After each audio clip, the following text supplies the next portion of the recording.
প্রিয় দর্শক, সবাইকে স্বাগত জানাচ্ছি গণতন্ত্রের সংলাপে। সঙ্গে আছে ডক্টর তৌহিদুল হক। অনুষ্ঠানটি সম্প্রচার হচ্ছে স্বপ্ন ধরার সৌজন্যে।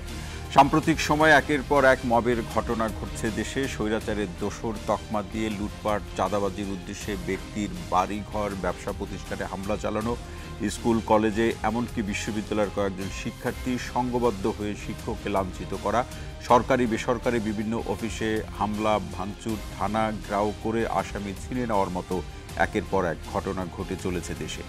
এসব ঘটনা রাষ্ট্র এবং সমাজ ব্যবস্থাকে এক অস্বস্তিকর প্রশ্নের মুখোমুখি দাঁড় করিয়ে দিয়েছে। এটা কি জনরোষ, সংঘবদ্ধ দুর্বৃত্তপনা, নাকি সংগঠিত রাজনৈতিক কৌশল? বিভিন্ন ইস্যুতে উস্কানি দিয়ে মব অ্যাকশনগুলো কি নিছকই বিচ্ছিন্ন ঘটনা, নাকি এর পেছনে রয়েছে সাংগঠনিক ঝক? 5 আগস্টের পরে সংগঠিত মবগুলোর পেছনে বিক্ষুব্ধ জনতাকে দায়ী করা হলেও সাম্প্রতিক মবে সরাসরি রাজনৈতিক দলগুলোর ইন্ধন কিংবা সরাসরি অংশগ্রহণের অভিযোগ উঠেছে। কেউ কেউ এসব মবের পেছনে নির্বাচন কেন্দ্রিক ষড়যন্ত্রের শঙ্কাও করছেন। এমন একটি বাস্তবতাকে সামনে রেখে আজ আমাদের আলোচনার বিষয় রাজনীতিতে মবের রাজনীতি। আর এই বিষয়ে আলোচনা করার জন্য স্টুডিওতে উপস্থিত আছেন বিএনপির যুগ্ম মহাসচিব সৈয়দ ইমরান সালে প্রিন্স, গণ অধিকার পরিষদের সিনিয়র সহসভাপতি ও মুখপাত্র মোহাম্মদ ফারুক হাসান, সুপ্রিম কোর্টের আইনজীবী অ্যাডভোকেট হাসান তারিক চৌধুরী, দৈনিক প্রথম আলোর যুগ্ম সম্পাদক সোরাব হাসান, এবং অনলাইনে আমাদের সঙ্গে যুক্ত আছেন জনতা দলের চেয়ারম্যান অবসরপ্রাপ্ত ব্রিগেডিয়ার জেনারেল শামীম কামাল, এবং আরও আছেন ঢাকা বিশ্ববিদ্যালয়ের শিক্ষক অধ্যাপক ডক্টর জুবাইদা নাসরিন। আপনাদের সবাইকে অনুষ্ঠানে স্বাগত জানাচ্ছি। দর্শক, বরাবরের মতো আপনাকেও জানিয়ে রাখি, স্ক্রিনে দেখানো নাম্বারে ফোন করে আজকের যে আলোচ্য বিষয় মবের রাজনীতিতে মব, সেই বিষয়ে প্রশ্ন রাখতে পারেন। সম্মানিত আলোচকদের কাছে আপনার যে ভাবনা আছে সেটিও আপনারা তুলে ধরতে পারেন। আপনাদের ফোনের অপেক্ষায় থেকে যাচ্ছে আলোচনায়। শুরুতে অ্যাডভোকেট হাসান তারিক চৌধুরী আসতে চাই যে শুরুর দিকে এই সরকার দায়িত্ব নেওয়ার পরে যে মবের ঘটনাগুলো ঘটেছে সেগুলোকে জনরোষ কিংবা বিগত সরকারের উপরে ক্ষোভ নানা বিশেষণে বিশেষায়িত করার চেষ্টা করা হয়েছে। কিন্তু এই মুহূর্তে অথবা এই সময়ে যে মবগুলো হচ্ছে তাকে কি আর জনরোষ বলার সুযোগ আছে? এবং জনরোষ বলে এটাকে আর চালিয়ে দেওয়ার কোনো উপায় এখন আর নাই, কারণ জনতাই এখন মবের রোষে আক্রান্ত। ফলে জনগণ এই চাঁদাবাজি, এই সংঘবদ্ধ সন্ত্রাস, যেটিকে শুরুতেই আপনি বলেছেন যে সংঘবদ্ধ দুর্বৃত্তপনা না রাজনৈতিক কৌশল, এই প্রশ্নও কিন্তু সামনে চলে আসছে। এবং আমরা দেখতে পাচ্ছি যে নানাভাবে কৌশলে ইনিয়ে বিনিয়ে মবের পক্ষে এক ধরনের রাজনৈতিক সম্মতি উৎপাদনের চেষ্টাও কিন্তু কোনো কোনো মহল থেকে করা হচ্ছে। একটা সাফাই গাওয়া হচ্ছে যে ঠিক আছে, এবং বলা হচ্ছে যে অভ্যুত্থানটাকে মবের সাথে কম্পেয়ার করে, অর্থাৎ একাকার করে যে অভ্যুত্থানটি হয়ে গেল, সে অভ্যুত্থানও এক ধরনের মব, এটি বলার মধ্য দিয়েও এক ধরনের সম্মতি উৎপাদনের চেষ্টা কিন্তু এখানে হচ্ছে। ফলে নিয়মতান্ত্রিক বিক্ষোভ, নিয়মতান্ত্রিক রাজনৈতিক আন্দোলন আর মবকে যদি একাকার করে ফেলা হয়, তাহলে আমরা বুঝতেই পারছি যে এখানে এক ধরনের নৈরাজ্যকর পরিস্থিতি এবং রাষ্ট্রটাকে ব্যর্থ করে দেওয়ার যে সুদূর প্রসারী চক্রান্ত, বিশেষ করে যে নির্বাচনের জন্য জাতি মুখিয়ে আছে, যারা দীর্ঘ 16 বছর ভোটাধিকার বঞ্চিত ছিল, সেই মানুষ যাতে ভোটের দরজায় না যেতে পারে, সেই কৌশলটাও কিন্তু সামনে চলে আসছে। ফলে মব, তার মানে কি এই নৈরাজ্যে কারো লাভবান হওয়ার সুযোগ আছে? এই নৈরাজ্য অবশ্যই সমাজ বিরোধী এবং যে সংঘবদ্ধ দুর্বৃত্তপনা, তাদেরই লাভবান হওয়ার সুযোগ বেশি। কারণ দেশে যদি নির্বাচন হয়, একটা নির্বাচিত বৈধ আইনগত গণতান্ত্রিক সরকার থাকে, তখন কিন্তু সব জায়গায় জবাবদিহিতার প্রশ্ন আসবে। এবং যদিও আজকে আমরা দেখছি যে বারবার স্বরাষ্ট্র উপদেষ্টা, আজকেও কাগজে দেখলাম, বলছেন যে মবের বিরুদ্ধে কঠোর ব্যবস্থা নেওয়া হবে, কিন্তু আমরা কোনো কঠোর ব্যবস্থা দেখতে পাচ্ছি না। আমরা দেখতে পাচ্ছি যে উত্তরবঙ্গের লালমনিরহাটে হাতিবান্ধা পাটগ্রামে থানা পর্যন্ত লুটপাট হয়ে যাচ্ছে। ফলে এই যে ফেলিউর, সেই ফেলিউরকে কিন্তু অন্তর্বর্তী সরকারের উপদেষ্টারা অ্যাড্রেস করছেন না, বরং এর দায় চাপাচ্ছেন অন্যের ঘাড়ে। এবং দায় চাপিয়ে আসলে রাষ্ট্র কখনোই নিজেকে নিরাপত্তা দিতে পারে না।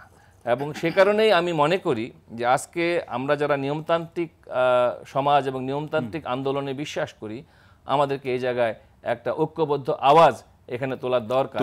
যদি না তোলা যায়, তাহলে অভ্যুত্থানের যে আকাঙ্ক্ষা, স্পিরিট, সেটি ব্যর্থ হয়ে যাবে, সেটি ব্যর্থ এবং পিছিয়ে যাওয়ার যথেষ্ট সুযোগ আছে। অ্যাডভোকেট হাসান তারিক চৌধুরী, অসংখ্য ধন্যবাদ। আরও আলোচনা শুনবো। অধ্যাপক ডক্টর জুবাইদা নাসরিন ম্যাডাম, আপনার কাছে আসতে চাই, যেমনটি আমাদের অ্যাডভোকেট হাসান তারিক চৌধুরী বলছিলেন যে আসলে এই মবকে ঐক্যবদ্ধভাবে আওয়াজ তুলে কিংবা বিভিন্ন ধরনের ব্যবস্থা নিয়ে সেটাকে মোকাবেলা করতে হবে। সেক্ষেত্রে রাজনৈতিক প্রসঙ্গত বা রাজনৈতিক পদক্ষেপ সবচেয়ে গুরুত্বপূর্ণ, সরকারের ব্যবস্থা আরও বেশি কার্যকর হয়ে কাজ করবে। কিন্তু সরকারের পক্ষ থেকে এই মব নিয়ন্ত্রণের প্রশ্নে যে আমরা তো বিবৃতি দেখছি, ব্যবস্থা দেখছি না, এর পেছনে কি কারণ? ধন্যবাদ। প্রথম হলো যে দেখুন, সরকার, উপদেষ্টা এবং আমরা দেখেছি সেনাবাহিনী সকলে বলছেন কেউই মব চাচ্ছেন না, মবের বিরুদ্ধে ব্যবস্থা গ্রহণ করা হবে, মবের বিরুদ্ধে কঠোর অবস্থান গ্রহণ করবে। তাহলে মবটা চাচ্ছে কে? মবের পৃষ্ঠপোষকতা করছে কে? কি কারণে মব যে আছে? আসলে কেউই যখন চাচ্ছে না আসলে, কিন্তু আসলে কেউ না কেউ চাচ্ছে, কেউ না কেউ আসলে এটাকে উস্কাচ্ছে, কেউ না কেউ এটাকে সম্মতি দিচ্ছে। আমি হাসান তারিক চৌধুরীর সঙ্গে একটু দ্বিমত এখানে। আমি এবং আপনিও বলছেন দুর্বৃত্ত, এখানে কিন্তু আমি বলবো যে মব একটা পলিটিক্যাল অ্যাকশন, এটা কিন্তু দুর্বৃত্তায়নের সুযোগ বলে এটাকে এড়িয়ে যাওয়া, এটাকে আননোন একটা মানে মানুষের জটলা এভাবে মানে বোঝার সুযোগ কম আসলে। এখন কেন মব আমি বলছি যে এটা একটা রাজনৈতিকভাবে কৌশল। কারণ হলো, আপনি দেখুন, যখন একজন প্রেস সচিব বলছেন যে এটা হলো প্রেশার গ্রুপ, হ্যাঁ, এখন এই যে মবকে আসলে প্রেশার গ্রুপ আমি কেন বলবো? কেন আমাদের শিক্ষার্থীরা একজন উপাচার্যকে গিয়ে বলবেন যে আমরা আপনাকে নিয়োগ দিয়েছি? দেখুন, একই কথা কিন্তু বলেছেন খোদ উপদেষ্টা যে ছাত্ররা আমাকে নিয়োগ দিয়েছে। ঢাকা বিশ্ববিদ্যালয়ের উপাচার্য বলেছেন ছাত্ররা আমাকে নিয়োগ দিয়েছে। তাহলে আসলে কিভাবে আসলে আমাদেরকে থিওরিটিক্যালি দেখতে হবে মব কিভাবে আসলে পলিটিক্যালি শেপড হয়, অর্গানাইজড হয় এবং একভাবে সরকারি পৃষ্ঠপোষকতায় প্রশ্নহীনভাবে চর্চিত থাকে। যখন আপনাকে প্রেশার গ্রুপ বলবেন, এবং অনেকে বলছেন না 3-4 জন ছিল, এটা তো মব না। মব হলো আসলে, মবের নানা রকম ইন্টারপ্রিটেশন থাকতে পারে, কিন্তু মব বেসিক্যালি হলো আইনের বাইরে গিয়ে একটা বিচার বহির্ভূতভাবে কাউকে হেনস্থা করা, কাউকে আক্রমণ করা, কোনো উদ্দেশ্য হাসিলের জন্য কাউকে ভয় দেখানো। সুতরাং এখানে 1000 জন ছিল না 10 জন ছিল সেটা কিন্তু গুরুত্বপূর্ণ না। গুরুত্বপূর্ণ হলো একটি উদ্দেশ্য, সেটি রাজনৈতিকভাবে ব্যবহৃত একটা অস্ত্র। বাংলাদেশের প্রেক্ষাপটে আমি বলছি, এই যে আপনার সরকার এবং বিভিন্ন ফোরাম থেকে মবের বিরুদ্ধে ব্যবস্থা নেওয়ার কথা হলেও কেন এখনো মব থামছে না? কারণ যারা মব করছে, আগে আপনার দেখেছি আমরা যে বিভিন্ন সময়ে আপনার এনসিপি নেতৃত্ব মবের আপনার নেতৃত্ব দিয়েছে, এখন বিএনপিরও দিচ্ছে।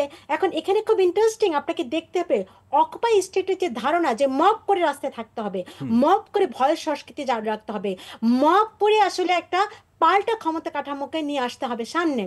আইন এখানে এখানে অধ্যাপক ডক্টর জুবাইদা নাসরিন, এই যে আইন বা বিচার প্রক্রিয়ার প্রতি আস্থা রাখতে পারছে না কেন? না, আমি বলবো কিন্তু উল্টো। তাহলে যখন আমি সরকারিভাবে একভাবে প্রেশার গ্রুপ হিসেবে মবকে বৈধতা দেওয়া হয়, তার মানে সরকারকে স্বীকার করতে হবে তাহলে সরকার ব্যর্থ আইন শৃঙ্খলা পরিস্থিতি নিয়ন্ত্রণে, এবং যার যে দায়িত্ব সেটি পালনে ব্যর্থ। তাহলে যখন প্রেস সচিব বলেন এটা প্রেশার গ্রুপ, তাহলে প্রেস সচিবকে বলতে হবে যে প্রেশার গ্রুপ কখনোই আসলে মব আকার ধারণ করে যখন একটি রাষ্ট্রের আইন শৃঙ্খলা পরিস্থিতি যেটি সেরকম থাকার কথা সেরকম থাকছে না। এখন তাহলে কে লাভবান হচ্ছে এই মব দ্বারা? যখন আমরা সকলে বলছি যে মব করা যাবে না, মবের বিরুদ্ধে ব্যবস্থা গ্রহণ হবে, কে কে পৃষ্ঠপোষকতা দিচ্ছে? তাহলে দেখুন কে লাভবান হচ্ছে এবং কে পৃষ্ঠপোষকতা দিচ্ছে। অসংখ্য ধন্যবাদ ডক্টর জুবাইদা নাসরিন ম্যাডাম। আরো আলোচনা শুনবো। সোহরাব হাসান, আপনার কাছে আসতে চাই, যেখানে ম্যাডাম শেষ করলেন যে আসলে কারা পৃষ্ঠপোষকতা দিচ্ছে, কারা ইন্ধন দিচ্ছে, নেতৃত্ব দিচ্ছে, রাজনৈতিক পরিচয় আছে, আবার এই মবের সূত্র ধরে লাভবান হচ্ছে কারা, এই প্রশ্ন এখন অনেক বড়। ধন্যবাদ আপনাকে এবং সহ আলোচকদের এবং অনলাইনে ডক্টর জুবাইদা নাসরিনকে শুভেচ্ছা। আমরা যখন মব নিয়ে কথা বলছি তখন এর আপনি বলছিলেন যে কারা লাভবান হচ্ছে, তার চেয়ে প্রশ্নটা করা উচিত কারা ক্ষতিগ্রস্ত হচ্ছে।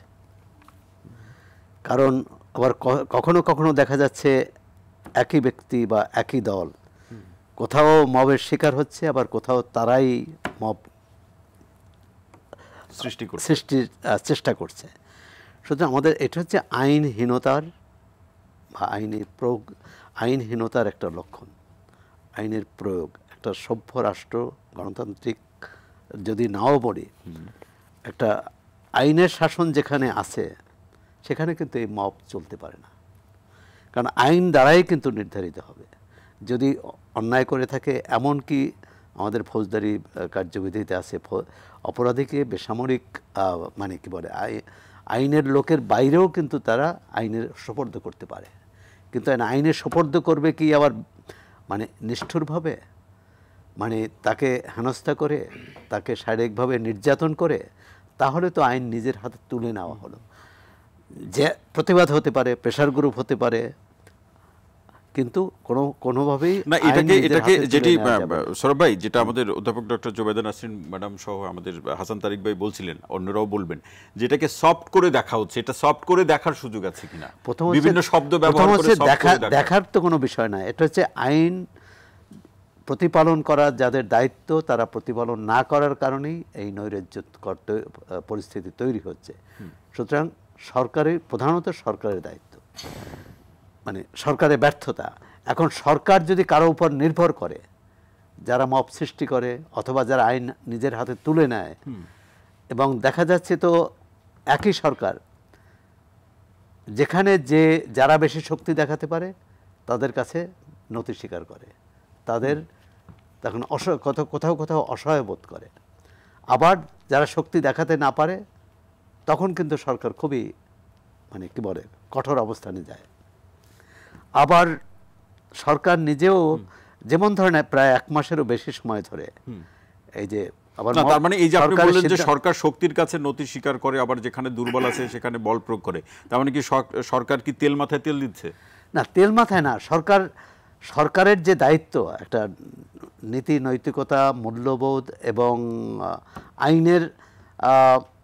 আইনের যে ভিত্তি, সেই ভিত্তি দুর্বল। এই ধরনের 1 মাসেরও বেশি সময় ধরে, বোধহয় 1.5 মাস বা 40 দিন, যে দক্ষিণ সিটি কর্পোরেশনে এখানে মানুষ ক্ষতিগ্রস্ত হয়েছে। রাজনৈতিক দলের নেতাকর্মীরা মাসের পর কী বলে দিনের পর দিন সেখানে অবস্থান নিয়েছে, তালা দিয়েছে। কিন্তু এই পরিস্থিতিটা তৈরি হলো কেন?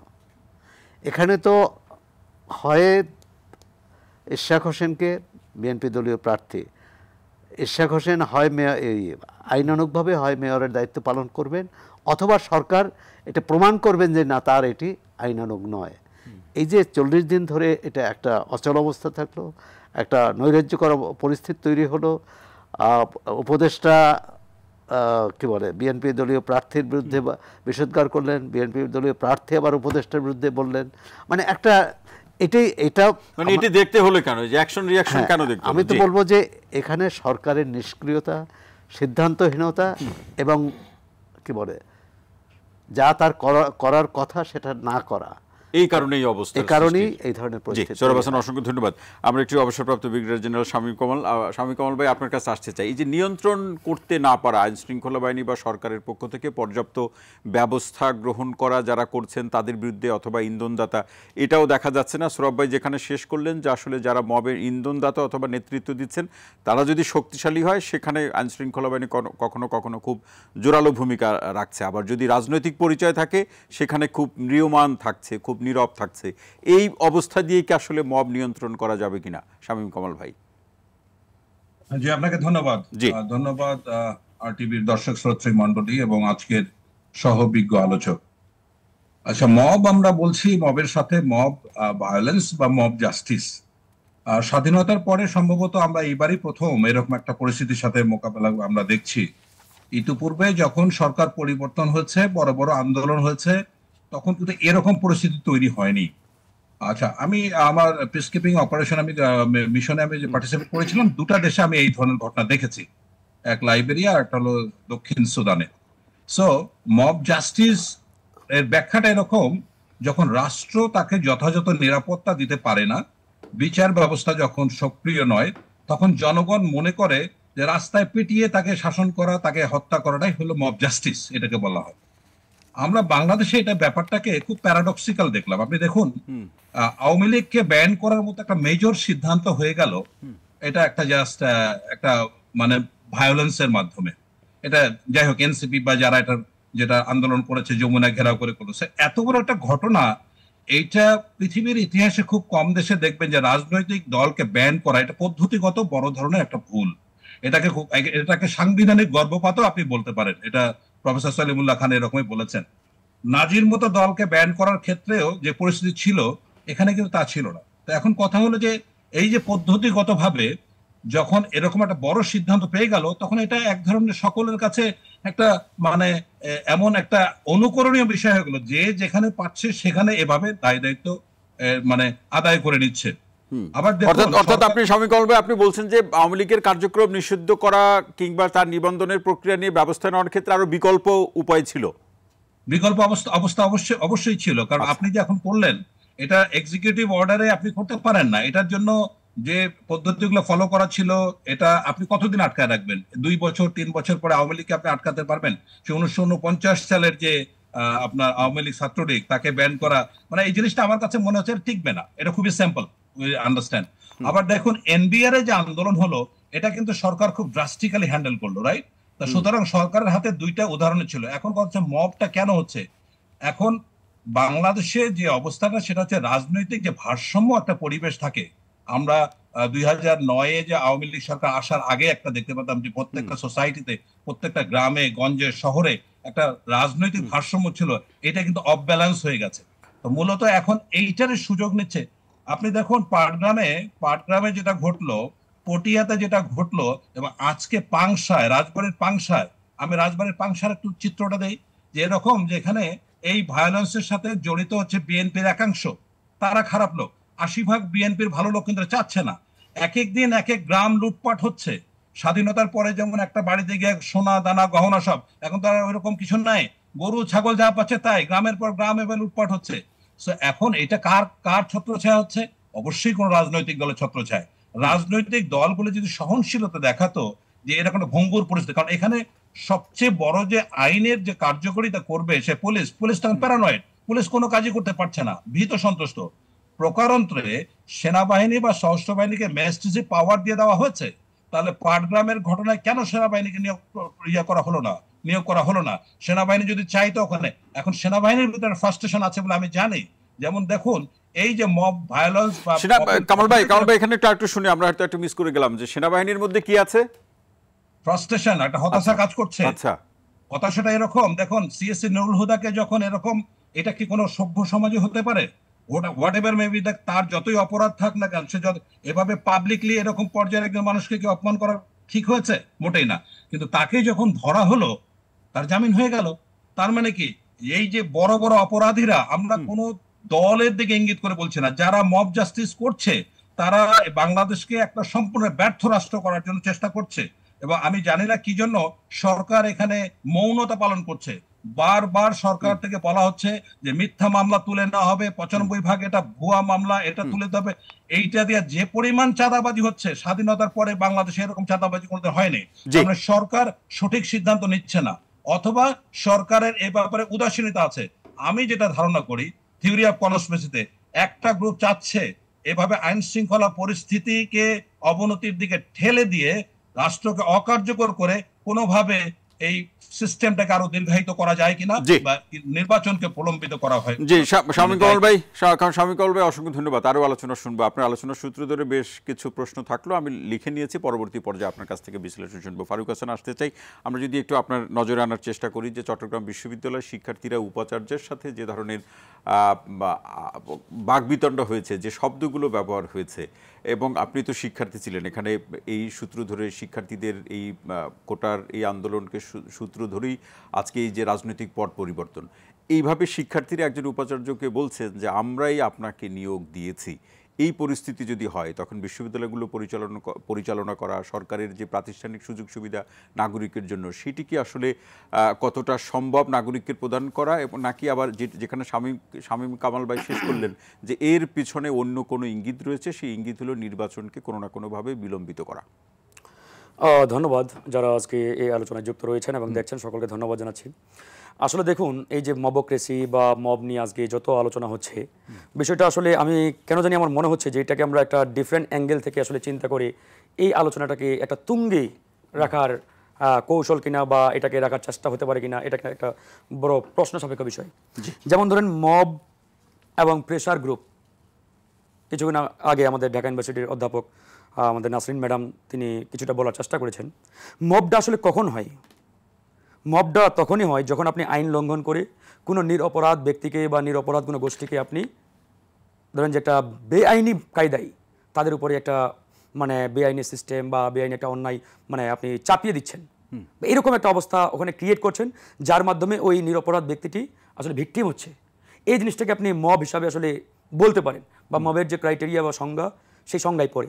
বাট একজন একবারে চিহ্নিত সন্ত্রাসী বা ধরেন যে অপরাধী তাকে কয়েকজন ব্যক্তি গিয়ে আইনের হাতে তুলে দিল, হ্যাঁ তাদের ওই আইনের হাতে তুলে দেওয়ার প্রসিডিউর বা পদ্ধতিটা হয়তো আইনের চোখে ভিন্ন মানে কায়দা হতে পারে বা এটাকে আইনের চোখে আপনার দৃষ্টিকোণ থেকে বেআইনি মনে হতে পারে, বাট সেই জিনিসটাকে আপনি যদি আসলে মব হিসাবে চিহ্নিত করেন এটা আসলে সঠিক হবে না। আইনের হাতে তুলে দিতে পারে কিন্তু তুলে দেওয়ার সময় যদি তাকে অসম্মান করে ধরেন নুরুল হুদার যে বিষয়টি তাহলে কি সেটা ঠিক আছে কিনা? জি বলুন। যেমন ধরেন নুরুল হুদা সাবেক প্রধান নির্বাচন কমিশনার, তিনি বাংলাদেশের ইতিহাসে একটা কলঙ্কিত নির্বাচন জনগণকে উপহার দিয়েছিলেন এবং এই নির্বাচন উপহার দেওয়ার পরে তিনি জাতির উদ্দেশ্যে ভাষণে বলেছিলেন যে ইতিহাসের সবচাইতে অবাধ, সুষ্ঠু এবং নিরপেক্ষ একটা নির্বাচন আমি জাতিকে উপহার দিলাম। মানে এর চাইতে নির্লজ্জ স্টেটমেন্ট জাতির সামনে কোনো সিইসি দিয়েছে কিনা আই ডোন্ট নো। এখন কথা হচ্ছে যারা তাকে ধরেন যে একটা পরিস্থিতি তৈরি করে বা একটা সিচুয়েশন যে কোনোভাবে সম্ভব হয়ে গেছে, ধরেন যে আইনের হাতে তুলে দিয়েছে, এখন আপনি বলতে পারেন ওখানে তার গলায় জুতার মালা, এটাকে আমরা অ্যাকসেপ্ট করি নাই, এটা আমরা সমালোচনা করেছি। এখন কথা হচ্ছে এই জায়গায় এবং সেখানে পুলিশও উপস্থিত ছিল, এখানে না পুলিশ অনেক পরে আসছে, পুলিশ অনেক পরে আসছে, তারা আগে গিয়ে সেই বাসা থেকে তাকে ধরে নিচে না পুলিশ অনেক পরে আসছে। কারণ একটু আপনার নজর আনার চেষ্টা করি, যখন জুতা দিয়ে তার গালে আঘাত করা হয় তখন সেখানে পুলিশ, এটা তো সমালোচনা করছি আমি। এখন আমার প্রশ্ন, তার আগে তো কয়েকজন লোক সেখানে গিয়েছে, তারা তথ্য জেনেছে যে এই বাড়িতে সাবেক সিইসি লুকিয়ে রয়েছে, এই তথ্যটা কিন্তু তারা জানে। এখন আমার কথা হচ্ছে পুলিশ প্রশাসন গোয়েন্দা সংস্থা তাদের কি কাজ? তারা কেন জানলো না যে এরকম চিহ্নিত গিল্টি যারা অপরাধী যারা ক্রিমিনাল তারা এরকম একটা বাড়িতে লুকিয়ে রয়েছে বা এখানে রয়েছে, বাট তারা জানে না? তাহলে তাদের দায়িত্বটা কি? এই যে জনগণের ভ্যাট ট্যাক্সের টাকায় তাদের বেতন দেওয়া হয়, ভাতা দেওয়া হয়, কি জন্য দেওয়া হয় তারা জানে না, বাট জনগণ জানে। জনগণ যখন জানতে পারলো যে এখানে এই জনগণ কোন জনগণ সেই প্রশ্ন কিন্তু আছে। এটা ধরেন যে তারা বিএনপির কর্মী হতে পারে, জামাতের কর্মী হতে পারে বা আমাদের দলের কর্মী হতে, ডাজেন্ট ম্যাটার। আমার কথা হচ্ছে যাকে তারা ধরে পুলিশের হাতে সোপর্দ করেছে এই ব্যক্তিটাকে, সে কি নিরপরাধ কোনো ব্যক্তি, নির্ভেজাল কোনো ব্যক্তি? সে তো মানে মানে আমি যদি আসলে নেতিবাচক শব্দ ব্যবহার করি, একজন কুখ্যাত ক্রিমিনাল যিনি বাংলাদেশের নির্বাচন ব্যবস্থাকে কলঙ্কিত করেছেন, এরকম একটা নির্বাচন জাতির সামনে তুলে ধরার চেষ্টা করেছেন এবং জাতিকে উপহার দিয়েছেন।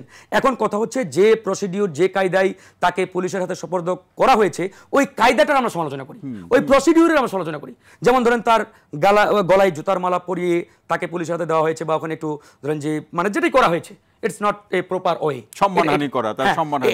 এটার আমরা এখন আমরা সেই কথাটাই বলছি ফারুক হাসান, যে আইনগত প্রক্রিয়ার মধ্যে দিয়ে নুরুল হুদা যে কাজ করেছে অতীতে নির্বাচনের নামে যে কলঙ্ক সৃষ্টি করেছে, আমি কি বলছি আমার প্রশ্নটা শুনে, দরকার হলে 10 বার তার ফাঁসি দেন, কিন্তু এইভাবে তাকে অসম্মান বা তাকে কাউকে অসম্মান না করা। রাইট, একমত। এখন কথা হচ্ছে রাষ্ট্রের অর্গান যখন ব্যর্থতার পরিচয় দেয়, যখন রাষ্ট্রের অর্গানগুলো সঠিকভাবে সুচারুরূপে ফাংশন করতে পারে না, তখন তো অনেকাংশে সেই দায় জনগণের কাঁধে অটোমেটিক্যালি চলে আসে। যেমন আজকে ধরেন আমরা সরকারকে কেন দোষারোপ করছি, আজকে আওয়ামী লীগের যারা চিহ্নিত ক্রিমিনাল তার 95% অবাধে ঘোরাফেরা করছে এলাকায়, ঢাকায়, যেখানে সেখানে তারা লুকিয়ে রয়েছে, অবাধে চলাফেরা করছে, অনেকেই সোশ্যাল মিডিয়ায় চরমভাবে অ্যাক্টিভ, বাট আইন শৃঙ্খলা বাহিনী, গোয়েন্দা সংস্থা তারা দেখতে পাচ্ছে না, জানতে পারছে না। তাহলে এইরকম একটা পরিস্থিতিতে আসলে জনগণ কি করবে? জনগণকে মেনে নেবে? এখন ধরেন আওয়ামী লীগের বিগত 15-16 বছরের দুঃশাসনকারী যারা জনগণের উপরে গুলি চালিয়েছে, হামলা চালিয়েছে, সন্ত্রাসী কায়দায় জনগণকে জিম্মি করে এক প্রকার এই বাংলাদেশটাকে একটা ওই ইসরায়েলের মতো একটা কুক্ষিগত করে রাখার চেষ্টা করেছিল, এই ক্রিমিনালরা এখনো যদি বহাল তবিয়তে অবাধে ঘুরে বেড়ায়, অবাধে থাকার সুযোগ পায়, তারা তো কালকে আমার আপনার উপরে আক্রমণ করতে পারে। সেই জায়গা থেকে জনগণ কি করবে? জনগণ তার নিজের সেফটি, নিরাপত্তার জন্য হলেও তারা এই কায়দায় বা অন্য কায়দায় তারা কিন্তু এই ক্রিমিনালদের আইনের হাতে তুলে দেওয়ার চেষ্টা আরো করছে। প্রশ্ন থেকে গেল এখন আপনি ফারুক কায়দা হাসান, নিয়ে ফারুক প্রশ্ন হাসান, আরো করেন। এই পর্যায়ে অসংখ্য ধন্যবাদ। আরো প্রশ্ন থেকে গেল ভাই, আরো আলোচনা শুনবো। সৈয়দ ইমরান সালেহ প্রিন্স আসলে আলোচনা শুনতে চাই, আপনি সকলের আলোচনা শুনেছেন। আপনার কাছে আমার প্রশ্নটি হচ্ছে যে মবের সাথে যখন রাজনীতি জড়িয়ে যায়, আপনার দলের নামও বিভিন্ন সময় আমরা শুনি যে দলের নেতাকর্মীরা অন্তকোন্দল থেকে শুরু করে নানা ধরনের মব করছে, আবার পরবর্তী সময় দেখা গেল সরাসরি সাংগঠনিক কোনো পদে নাই, কর্মী বা সমর্থকই অবস্থায় আছে। এই মবের সাথে রাজনীতি জড়িয়ে পড়লে তখন সরকার বা আইন শৃঙ্খলা বাহিনীও এই পরিবর্তিত পরিস্থিতিতে কতটা করতে পারে? ধন্যবাদ আজকের এই শোতে আমাকে আমন্ত্রণ জানানোর জন্য, এবং যারা স্টুডিওতে এবং অনলাইনে আছেন তাদের সবাইকে আমি শুভেচ্ছা জানাচ্ছি, দর্শক শ্রোতাদেরকে শুভেচ্ছা জানাচ্ছি। আসলে মবের সাথে রাজনীতির কোনো সম্পর্ক থাকে না বা থাকা উচিত নয়। মবটা কি একটা উন্মুক্ত জনতার একটা আন্দোলন বা একটা বিস্ফোরণ বা একটা যেটাই আমরা বলি না কেন, সেটা আপনার বৈধ হইতে পারে, অবৈধ হইতে পারে। বৈধ আপনি ধরেন ৭১-এর মহান মুক্তিযুদ্ধের পর যদি চিন্তা করেন, সেখানে যা হয়েছে সেটা কি আপনি মবের সাথে তুলনা করবেন? বা ৭৫-এর 15ই আগস্টের পর যেটা হয়েছে সেটা কি ওই যখন ওই আওয়ামী ফ্যাসিস্টরা যখন সব পালিয়েছিল সব ফেলে, তখন কি আপনার সেটা কি আপনি মবের সাথে তুলনা করবেন? কিংবা ৯০-এর গণ অভ্যুত্থানের পরে, কিংবা এবার ২৪-এর গণ অভ্যুত্থানের পর যা হয়েছে সেটা কি আপনি মবের সাথে তুলনা করবেন? জনগণের তো ক্ষোভ আছে। এই যে নুরুল হুদার কথা বললাম, প্রশ্ন হলো চলছে 11 মাস ধরে। আমি আসছি এক লাইন পরে এই কথাটা আসছিলাম। তো এই যে নুরুল হুদার কথা বলা হচ্ছে, এই নুরুল হুদার মতো তো আরো অনেক নুরুল হুদা আছে। এই যে ব্যাংক থেকে টাকা লুটপাট করেছে, মানুষের জমি দখল করেছে, শ্মশানের জমি দখল করেছে, মন্দিরের জমি দখল করেছে, মসজিদ কবরস্থানের জমি দখল করেছে, খাল বিল নদী নালা দখল করে নিয়ে যারা আঙ্গুল ফুলে কলা গাছ হয়েছে, পার্ক দখল করেছে, পার্ক দখল করেছে, পাহাড় দখল করেছে, তো তারা তো আপনার স্বাভাবিকভাবেই তারা তো এই একটা জনরোষের মধ্যে পড়বেই। হ্যাঁ, এখন তারপরে দায়িত্ব কি সরকারের, যারা এরকম একটা গণ অভ্যুত্থান বা একটা পরিবর্তনের পরে যখন যারা সরকারে থাকে, তাদের দায়িত্বটা হচ্ছে এই পরিস্থিতিকে নিয়ন্ত্রণ করা। এই যে আপনার ধরেন অন্তর্বর্তীকালীন সরকার যেটা আমাদের বর্তমানে রয়েছেন ডক্টর মোহাম্মদ ইউনূসের নেতৃত্বে, তো এই সরকার তো সকল দলের মানে সমর্থন এনজয় করছে, তাই না? সকল দল এই সরকারকে সমর্থন দিয়েছে, সহযোগিতা করছে, পরামর্শ দিতে চায়, কিন্তু তারপরেও কেন সরকার এই পরিস্থিতির উপর নিয়ন্ত্রণ আরোপ করতে পারলো না? এই যে আপনি একটু আগে বললেন যে 11 মাস পরেও কি এটা চলবে? এই 11 মাসের মধ্যে এই যে আওয়ামী ফ্যাসিস্ট তাদেরকে কেন আপনার আটক করা হলো না? কেন আপনার এখনো তারা প্রশাসন যন্ত্রের মধ্যে বসে তারা ষড়যন্ত্র করার সুযোগ পায়? কেন অনেকের বিরুদ্ধে কিন্তু ব্যবস্থা নিয়েছে, অনেক আটকও হয়েছেন আছে, সেটার সংখ্যা খুব একটা যে বেশি সেটা কিন্তু বলা যাবে না। যখন জনগণ দেখে যে আমার উপর গুলিবর্ষণকারী ব্যক্তিটি বুক ফুলিয়ে ঘুরে বেড়াচ্ছে কিংবা আপনার আরেক জায়গায় আছে, তখন তো সেই জনগণের ক্ষোভ তো থাকতেই পারে। তবে এইটার উপরে নিয়ন্ত্রণ আরোপ করা এতদিনে একটা উচিত ছিল। যখন আপনি দেখেন এখানে বলা হচ্ছে, আমি একটু ওইভাবে বলতে চাই যে সরকার সমর্থক যারা মব করছে তাদের দাবি দাওয়া কিন্তু মেনে নেওয়া হচ্ছে। সরকারের ভিতরে যারা উপদেষ্টাদের সমর্থক যারা রয়েছেন বা তাদের সমর্থক যারা গোষ্ঠী, যাদেরকে বলা হয় যে তারাই নাকি সরকারকে ক্ষমতায় এনেছে বা ক্ষমতায় বসিয়েছে, তারা যেটা করছে সেটা কিন্তু মেনে নেওয়া হচ্ছে। কিন্তু সৌরভ ভাই যেটা বললেন যে ইশরাক হোসেন ঢাকা দক্ষিণের যে মেয়র, যার যে আদালত থেকে যে রায় পেল, নির্বাচন কমিশন যার জন্য আপনার কি বলে প্রজ্ঞাপন জারি করলো, এবং সেই প্রজ্ঞাপন এবং আদালতের রায়কে তোয়াক্কা না করে যারা আপনার পুরো সরকারকে আপনার আইন বিরোধী হিসাবে চিহ্নিত করার সুযোগ করে দিল, তো সেই ইশরাক হোসেনের যে সেই যৌক্তিক আন্দোলন, সেটাকে তো সরকার আপনার সুরাহা করলো না। সেটা বিএনপি কি রাজনৈতিকভাবে লড়াইটা করতে পেরেছে? বিএনপি কেন রাজনৈতিকভাবে লড়াই করবে? ইশরাক হোসেন সে ঢাকাবাসীর লোকজনকে নিয়ে, ঢাকার নাগরিকদের দিয়ে আন্দোলন করেছে। সেই আন্দোলনে বিএনপির এটা কোনো আন্দোলন ছিল না। প্রথমেই তো সরকারকে সেটা কেন সেই যে সৌরভ ভাই যেটা বলছে, কেন ওই পরিস্থিতির সৃষ্টি হলো? সরকার যদি ওইভাবে না করতো, যে একজন উপদেষ্টা সে যদি এটাকে তার মতো করে এটা ঘোরানো পেঁচানোর মধ্যে না নিয়ে যদি এটা এই আদালতের আইন অনুসরণ করা সরকার আদালতের যদি নির্দেশনা ফলো করতে পারতো, নির্বাচন কমিশনের নির্দেশনা ফলো করে আপনার তাকে শপথ পড়াতে পারতো, হতো 2 দিনের জন্য, হতো 3 দিনের জন্য, তাহলে তো এই সমস্যাটার সৃষ্টি হতো না। এখানে সৈয়দ ইমরান সালাম প্রিন্সিপাল, একটা বিরতিতে আমরা যাচ্ছি আর পরবর্তী পর্যায়ে আপনার কাছ থেকে শুনবো। সেটা হচ্ছে যে সরকার যে ব্যবস্থা নেওয়ার প্রসঙ্গ যেটি বললেন, যে যথাযথ ব্যবস্থা নিতে পারছে না, এই মবের সাথে যারা জড়িত এদের রাজনৈতিক পরিচয় কখনো কখনো প্রকাশ পাওয়ার কারণেই এটা সরকারের জন্য একটা নীরব থাকা বা মৌনতার একটা কারণ কিনা, এটা পরবর্তী পর্যায়ে আপনার কাছ থেকে শুনবো। একটা বিরতিতে যাব, তার আগে ডক্টর জোবাইদা নাসরিন আপনার কাছে প্রশ্নটি রেখে যায়, ফিরে এসে আপনার আলোচনা শুনবো। যেটা আমাদের ফারুক হাসান বললেন যে অনেকের বিরুদ্ধে ক্ষোভ আছে বিগত সরকারের প্রেক্ষাপটে, জনরোষ আছে, এই জনরোষকে এইভাবে চরিতার্থ করা বা কারো যার বিরুদ্ধে ক্ষোভ আছে তাকে এইভাবে হেনস্থা করার আসলে কোনো ধরনের সুযোগ আছে কিনা, যেখানে আমরা একটা আইনের শাসনের উপরে ভর করে সামনের দিনে বাংলাদেশ এবং সমাজকে বিনির্মাণ করতে চাই। এই প্রশ্নটি আপনার কাছে থাকলো, বিরতি থেকে ফিরে এসে শুনবো। প্রিয় দর্শক, আপনারা দেখছেন গণতন্ত্রের সংলাপ অনুষ্ঠান, নিচ্ছি ছোট্ট বিরতি, সঙ্গে থাকুন।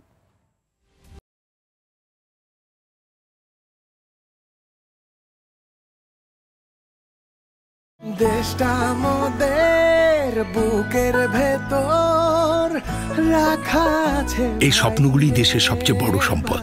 আমরা বিশ্বাস করি এই স্বপ্নগুলিতেই তৈরি হবে স্বপ্নের বাংলাদেশ।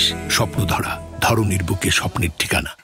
প্রিয় দর্শক, বিরতির পর আবার স্বাগত। দেখছেন গণতন্ত্রের সংলাপ, সঙ্গে আছে ডক্টর তৌহিদুল হক। যে বিষয়টি নিয়ে আজকে আমরা সম্মানিত আলোচকদের সাথে আলোচনা করছি, রাজনীতিতে মবের রাজনীতি, এবং একটি জানিয়ে রাখি অনুষ্ঠানটি সম্প্রচার হচ্ছে স্বপ্ন ধরার সৌজন্যে। যে প্রশ্নটি অধ্যাপক ডক্টর জোবাইদা নাসরিন ম্যাডাম আপনার কাছে রেখে যাও, আমাদের ফারুক হাসান যেমনটি বলছিলেন যে বিগত 15 বছরের আওয়ামী লীগ সরকারের অনিয়ম কিংবা অনাচার, হামলা মামলা, তার প্রেক্ষাপটে জনরোষ থাকতে পারে। সেই জায়গা থেকে এটাকে অনেকেই নানাভাবে অনলাইন অফলাইনে বৈধতা দেওয়ার চেষ্টা করছে, সাফাই গাওয়ার চেষ্টা করছে, কিন্তু আমাদের যাত্রা তো আইনের শাসনের দিকে। আমরা আরও একটি উন্নত বাংলাদেশ চাই। সেই জায়গাতে এটাকে এই সাফাই গাইতে গিয়ে আসলে এর প্রবণতা বা মাত্রা বা সংখ্যাটা বাড়ছে কিনা, এই জায়গাটি আপনার কাছ থেকে শুনতে চাই। জি, আনমিউট করে বলতে হবে ম্যাডাম। একটি কথা আমি খুব স্পষ্ট এবং দৃঢ়ভাবে বলতে চাই, সহিংসতাকে কোনোভাবে বৈধ করা যাবে না। সহিংসতা বৈধকরণের জন্য কোনো কারণ খোঁজা যাবে না। তাহলে কিন্তু আমরা যে ভিকটিম ব্লেমিং এর যে জায়গাটা আমরা থেকে দূরে সরতে চাই, যে তাকে আক্রমণ করা হয়েছে কারণ তিনি এই করেছেন। এখন দেখুন, যেটি ফারুক সাহেব যেটি বলেছেন যে জনরোষ, কিংবা প্রেস সচিব বলছেন প্রেশার গ্রুপ, কিংবা মানুষ বলছেন যে মানুষ একত্রিত হয়ে করছে, কোনোভাবেই আসলে কোনো রকম সহিংসতাকে আমরা বৈধ করবো না। কারণ সম্মতি আদায়ের যে চেষ্টা, সরকার যখন এটিকে নীরব থাকে এবং এই বিষয়ে কোনো রকম জবাবদিহিতা না তৈরি করে, তার মানে কিন্তু যারা মব করেন তারা বুঝে যান, তারা জেনে যান, তার একভাবে আশকারা পান যে সরকারে এটাতে মনসম্মতি রয়েছে। 2 নম্বর কথা যেটি ফারুক সাহেব বলেছেন, যে এই যে গত সিএসির ক্ষেত্রে যে আমরা দেখেছি, তাকে একটু আগে যেটি নিয়ে আলোচনা হলো, যে জনরোষ খুব ইন্টারেস্টিং। দেখুন, যে প্যারাডক্সগুলো আমাদের ভাঙতে হবে। সরকারের যে মানে সরকারি বয়ানের যে প্যারাডক্স আছে, এখন বলছেন যে আমাদের কিন্তু এই আন্দোলনের লক্ষ্য ছিল, আমরা যারা এই আন্দোলনের সঙ্গে যুক্ত ছিলাম, এই আন্দোলনের কিন্তু লক্ষ্য ছিল ব্যক্তি না, যে প্রতিষ্ঠানগুলোকে একেবারে নিঃশেষ হয়ে গেছে, তারা কাজ করতে পারেনি, স্বাধীনভাবে কাজ করতে পারেনি, সেগুলোকে কাজ করার মতো অবস্থায় নিয়ে যাওয়া।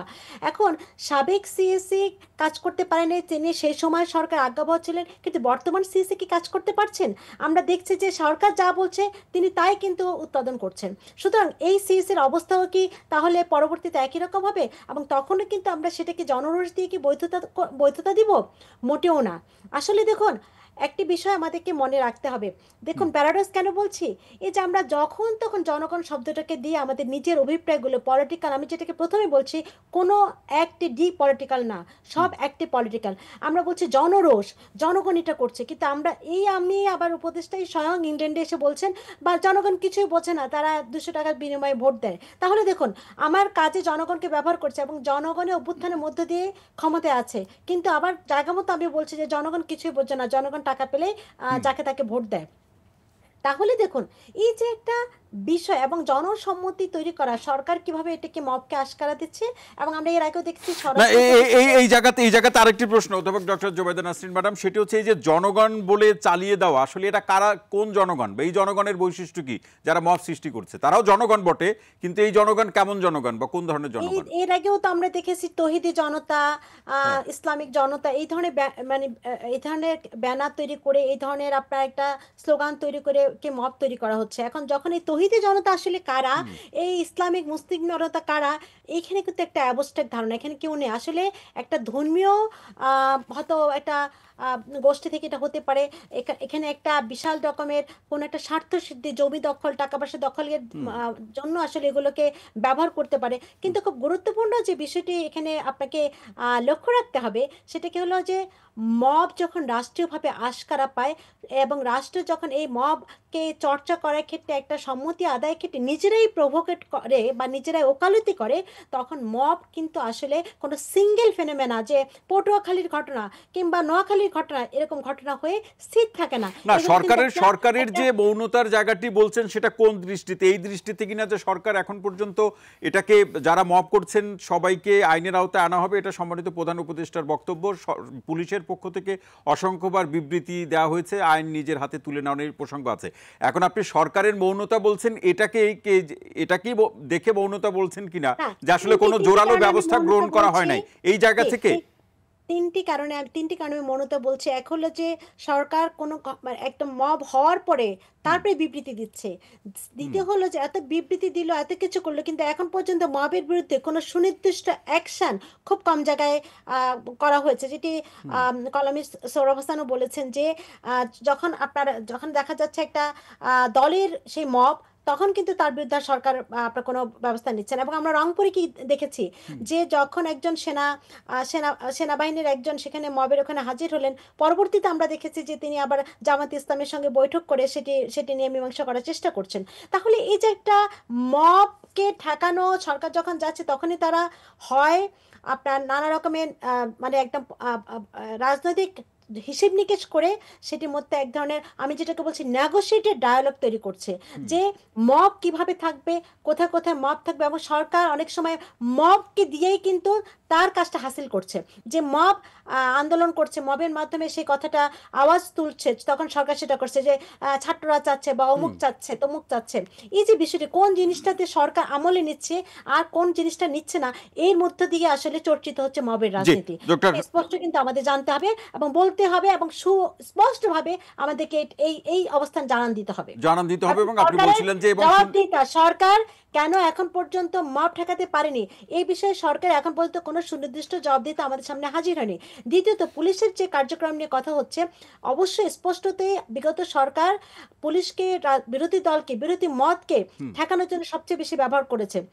সেদিক থেকে খুব স্পষ্ট যে পুলিশ তার মতো করে কাজ করতে পারছে না। আরেকটি বিষয় যে পুলিশের বিষয়ে যে ইনডেমনিটি, পুলিশ হত্যার কোনো বিচার হবে না, সেই বিষয়ে কিন্তু পুলিশকে অনেক ডিমোটিভেট করা হয়েছে। যে পুলিশ মনে করে যে সে কেন জীবন বাজি রেখে কাজ করবে, কারণ তার হত্যার, তার কোনো আহত নিহত আর কোনো বিচারই দেশে হবে না। কারণ এই যে এই সরকার এসে ইনডেমনিটি দেওয়া হয়েছে, পুলিশ হত্যার কোনো বিচার হবে না। এই প্রশ্নে অধ্যাপক ডক্টর জোবায়ের নাসরিন আলোচনা জরুরি। অসংখ্য ধন্যবাদ। এই প্রশ্নে, পুলিশে হত্যার প্রশ্নে পুলিশও বা নীরব কেন, এই আলোচনা কিন্তু অনেকে বলছেন। আপনার কাছ থেকে আরো শুনবো অ্যাডভোকেট হাসান তারিক চৌধুরীর কাছ থেকে, যেখানে আমাদের ডক্টর জোবায়ের নাসরিন ম্যাডাম যেটা শেষ করলেন, একটা পয়েন্ট উল্লেখ করলেন যে আসলে একটা হলো নেগোশিয়েটেড ডায়ালগ মবের প্রসঙ্গে, অথবা মবের মাধ্যমে সরকার অনেক কাজ করতে চাচ্ছে, যেটা অভিযোগ করলেন জোবায়ের নাসরিন। আপনিও তেমনটি দেখেন কিনা? দেখেন, আসলে মবকে তো অ্যানালাইজ করারও ব্যাপার আছে। আমরা তো রাজনীতির উপরে তো সবসময় দায় দেই এবং অবশ্যই সব অ্যাকশনই পলিটিক্যাল, কিন্তু এখানে আমাদের মনে হয় যে আমরা যদি একটু ক্রিমিনাল সায়েন্স বা একটু অন্য আসপেক্ট, লিগাল আসপেক্ট থেকে দেখি, তাহলে দেখবেন যে এই মবের কিন্তু দুই ধরনের ইন্টেনশন আছে। এই যে মবগুলো যে হয়, একটা হলো একেবারে পলিটিক্যাল ইন্টেনশন পিওরলি, যেটা বোঝা যায়, যেটা ইলেকশনকে দীর্ঘায়িত করার জন্য হচ্ছে। আরেকটি হলো এর একটা ক্রিমিনাল ইন্টেন্ট আছে, এবং এটা হলো মবের অর্থনীতি। মবের এক ধরনের অর্থনীতি। সেটা কি? আপনি দেখবেন যে এই মবের পেছনে চাঁদাবাজির একটা লিঙ্ক আছে। মব করে চাঁদাবাজি, মবের সাথে জমি দখল, বাজার দখল, হাট দখল ইত্যাদি আছে। এবং মবের মধ্য দিয়ে আপনার চাকরিতে প্রমোশন পাওয়া বা কোনো প্রতিষ্ঠানের কর্তৃত্ব দখল করা, এর পেছনেও কিন্তু একটা অর্থনৈতিক স্বার্থ লুকিয়ে থাকে। ফলে শুধু মবের রাজনীতি বললে হবে না, পাশাপাশি মবের অর্থনীতিটাও কিন্তু বুঝতে হবে। একটা দুর্বৃত্তায়িত অর্থনীতি যেটি দীর্ঘকাল ধরে এদেশে চলে এসেছে, সেটা হয়তো তার রূপ ছিল হয়তো ভিন্ন, এখন আমরা তার সবচেয়ে ভায়োলেন্ট রূপটা এখন দেখতে পাচ্ছি। এই সব কিছু মিলিয়ে এটা একটা ফিউশন, এবং এই ফিউশনটা আমাদের বুঝতে হবে। এবং সেটার জন্য যেটা সৌরভ ভাই খুব স্পষ্টভাবে বলেছেন যে মবের মাধ্যমে সবচেয়ে ক্ষতিগ্রস্ত কারা? সবচেয়ে ক্ষতিগ্রস্ত কিন্তু হলো আমাদের দেশের যারা সাধারণ মানুষ, যারা আসলে বৈধ উপায়ে কষ্ট করে মেহনতি মানুষ যারা, তারাই কিন্তু সবচেয়ে বেশি এর হামলাটার শিকার হচ্ছে। সে কারণে না, তারা হামলার শিকার হচ্ছে কোন অর্থে? তারা একটা নিরাপত্তা প্রশ্নে আতঙ্কের মধ্যে বা শঙ্কার মধ্যে আছে, সেই অর্থে বলছেন? না না, শুধু আতঙ্ক কেন, আপনি দেখেন ভোলার ঘটনা দেখেন, যে স্বামীর কাছে চাঁদা চাইলো, চাঁদা দিতে ব্যর্থ হওয়ার জন্য স্বামীকে বেঁধে তার সামনে তার স্ত্রীকে গণধর্ষণ করা হলো। তো এটা কি? এটা একই সঙ্গে যেমন অর্থনৈতিক, একই সঙ্গে আবার নারীর প্রতি সহিংসতা। ফলে যিনি টাকা দিতে পারলেন না, চাঁদা দিতে পারলেন না, তিনি নিজে মার খেলেন, প্রহৃত হলেন এবং তার স্ত্রী ধর্ষিত হলো। এই যে ঘটনাগুলো, এই ঘটনাগুলো আপনি দেখেন যে আজকেও কাগজে দেখলাম একজন ছাত্রী ভুল করে অন্য স্টেশন নেমে পড়েছে, তাকে সেখানে আপনার হেনস্থা করা হয়েছে, রেপ করা হয়েছে। তাহলে এই যে ঘটনাগুলো যারা ঘটাচ্ছে, এর পেছনে অবশ্যই একটা ক্রিমিনাল ইন্টেন্ট জড়িত আছে, এবং এর জন্য যে পলিটিক্যাল প্যাট্রোনেজ, এটা যে সব জায়গায় আছে বিষয়টা কিন্তু এমন না। অনেকেই কিন্তু তাদেরকে, অনেক পলিটিক্যাল, বড় বড় পলিটিক্যাল পার্টি অনেকে কিন্তু সেই দায় নিচ্ছেন না, কিন্তু তাদের নামের উপরে হয়ে যাচ্ছে বিষয়টা। ফলে না, নামের উপরে হয়ে গেলে যদি সেটাও হয় আপনি যেটা বলছেন, তাহলে যে সেই রাজনৈতিক দলগুলোর যে ধরনের আরো বেশি জোরালো বা দৃষ্টান্তমূলক ব্যবস্থা গ্রহণ করা দরকার, সেটাও কি তারা গ্রহণ করতে পারছেন? ওই সমস্ত দলে তো ভাই কোনো কালেই কোনো ডিসিপ্লিন ছিল না, তাদের দলের উপরে তাদের কোনো নিয়ন্ত্রণ থাকে না, এবং তাদের দলও এক ধরনের স্রোতের মতো, মানুষ আছে স্রোতের মতো চলে যায়। এবং আমরা দেখেছি যে ক্ষমতার পালা বদলের সাথে সাথেও দলের কর্মীর সংখ্যাও, কর্মীর চেহারাও কিন্তু পাল্টে যায়, এখনো আমরা দেখছি সেটা। ফলে এই যে একটা স্রোত, যারা ক্রিমিনাল মনোবৃত্তি নিয়ে পলিটিক্যাল প্যাট্রোনেজ নেওয়ার চেষ্টা করে, এই অংশটা কিন্তু সমাজে সবসময় ছিল, এবং সবসময় কিন্তু এরা গিরগিটির মতো রং পাল্টায়, এবং এরাই হলো মবের আসল নিউক্লিয়াস, হলো কিন্তু এরা যে ক্রিমিনাল মব আমি যেটাকে বলছি, যোগানদাতা হলো এরা। এবং এদেরকে নির্বাচনের সময় কাজে লাগে, এদেরকে আবার 32 নম্বর বাড়ি ভাঙার সময় কাজে লাগে, এদেরকে আবার ধরেন কাউকে জুতার মালা পরানোর সময় এদের কাজে লাগে, আবার প্রয়োজনে এদেরকে ছুঁড়েও ফেলে দেওয়া হয়। এই যে সেকশনটা, যাদেরকে আমরা ধরেন পলিটিক্যাল টোকাইও বলতে পারি, তো এই জিনিসগুলো আমাদের কিন্তু আইডেন্টিফাই করা দরকার, এবং এটার জন্য সবচেয়ে বেশি দায় নিতে হবে রাজনৈতিক দলগুলোতে। এবং রাজনৈতিক দলগুলো যদি আজকে, রাজনৈতিক দলগুলো কিন্তু, সেটা তো রাজনৈতিক দলের তো দায় আছে, কিন্তু রাজনৈতিক দলগুলো কিন্তু সরকার বা আইনশৃঙ্খলা বাহিনীর উদ্দেশ্যে বলছে যে যদি তার, যেমন বিএনপির কথাই যদি আমরা বলি, বিএনপির পক্ষ থেকে বক্তব্য ছিল যে তার যদি কোনো দলের নেতাকর্মী শৃঙ্খলা ভঙ্গ করে, আইন শৃঙ্খলা পরিস্থিতি বিনষ্ট করে, আইন অনুযায়ী ব্যবস্থা নিবে, তাতে তাদের কোনো আপত্তি থাকবে না, কিন্তু সে ব্যবস্থা নিচ্ছে না কেন? সেটাই হলো অন্তর্বর্তী সরকারের অক্ষমতার জায়গা। যেমন ধরেন আপনি ধরেন কাস্টোডিয়াল টর্চার, আজকে তো কাস্টোডিয়াল টর্চার তো পুলিশকে করতে হচ্ছে না, একটা লোক অ্যারেস্ট হওয়ার সাথে সাথে আদালতে ওঠার আগ মুহূর্তেই সে কাস্টোডিয়াল টর্চারের শিকার হচ্ছে, তার কোনো প্রোটেকশন নাই। এবং এই যে বিচার হওয়ার আগেই যে রাস্তায় যে বিচারটা হয়ে যাচ্ছে, এই যে সংস্কৃতি, এটা কি মব নয়? এটাও তো এক ধরনের মব। আদালতে যারা নথি পুরাতে যায়, আদালতে যারা বিচারককে ডিম ছুঁড়ে মারে, সেটা কি মব নয়? এই জায়গায় আমরা তো গভর্নমেন্টের কোনো কার্যকরী ভূমিকা দেখতে পাচ্ছি না আজ পর্যন্ত। কি এই ধরনের যারা আদালত প্রাঙ্গণে যারা মব তৈরি করে, তাদের বিরুদ্ধে কি কোনো ব্যবস্থা হয়েছে? না, তাহলে তো এই প্রশ্নটি সবচেয়ে বড় প্রশ্ন, যে সরকার তুমি কার? এখন এইটাই হলো সম্মতির জায়গা। সরকার, যেটা জুবাইদা নাসরিন খুব যথার্থই বলেছেন, যে সবসময় যেমন জনগণের নামের উপর দিয়ে চালিয়ে দেওয়া হয়, জনগণের ইচ্ছার বহিঃপ্রকাশ, আবার এই জনগণই 200 টাকার বিনিময়ে ভোট দেয়, এই কথা এই সরকারের মুখ থেকেই শুনতে হয়। তো এই যে আপনার কি বলবো এটাকে, ডায়ালেকটিক্স, হ্যাঁ, এই ডায়ালেকটিক্সটা কিন্তু এক ধরনের পাজেল। এই পাজেলের মধ্যে বেনিফিশিয়ারি হচ্ছে কারা, সেটা আমাদের দেখার বিষয়। বেনিফিশিয়ারি হলো তারাই আমার বিবেচনায় এই সময়কালে যারা নির্বাচনটাকে প্রলম্বিত করতে চান, নির্বাচনের সময়টাকে, এবং একই সঙ্গে আমাদের এই যে একটা অস্থিতিশীল অবস্থা, এই অবস্থাটাকে যারা দীর্ঘায়িত করতে চান, এবং এর যারা বেনিফিশিয়ারি, তারাই কিন্তু মবের পক্ষে মূলত সম্মতি উৎপাদন করছে। জি, অ্যাডভোকেট হাসান তারেক চৌধুরী, অসংখ্য ধন্যবাদ। সৈয়দ ইমরান সালেম প্রিন্সিপাল, আসতে চাই প্রথম পর্যায়ে আলোচনায় যে প্রশ্নটি রেখে যাওয়া ছিল আপনার কাছে, সেটি হচ্ছে যে আসলে এই যারা মব করছে, নেতৃত্ব দিচ্ছে অথবা ইন্ধনদাতা, তাদের রাজনৈতিক পরিচয় প্রকাশ পেলেই সেক্ষেত্রে ব্যবস্থা গ্রহণের যে মাত্রা অথবা গতিটা সীমিত হয়ে যায় কিনা, এটা ছিল। এরপর আরেকটি প্রশ্ন আছে। জি, আমি শুনেছি আপনার প্রশ্নটা।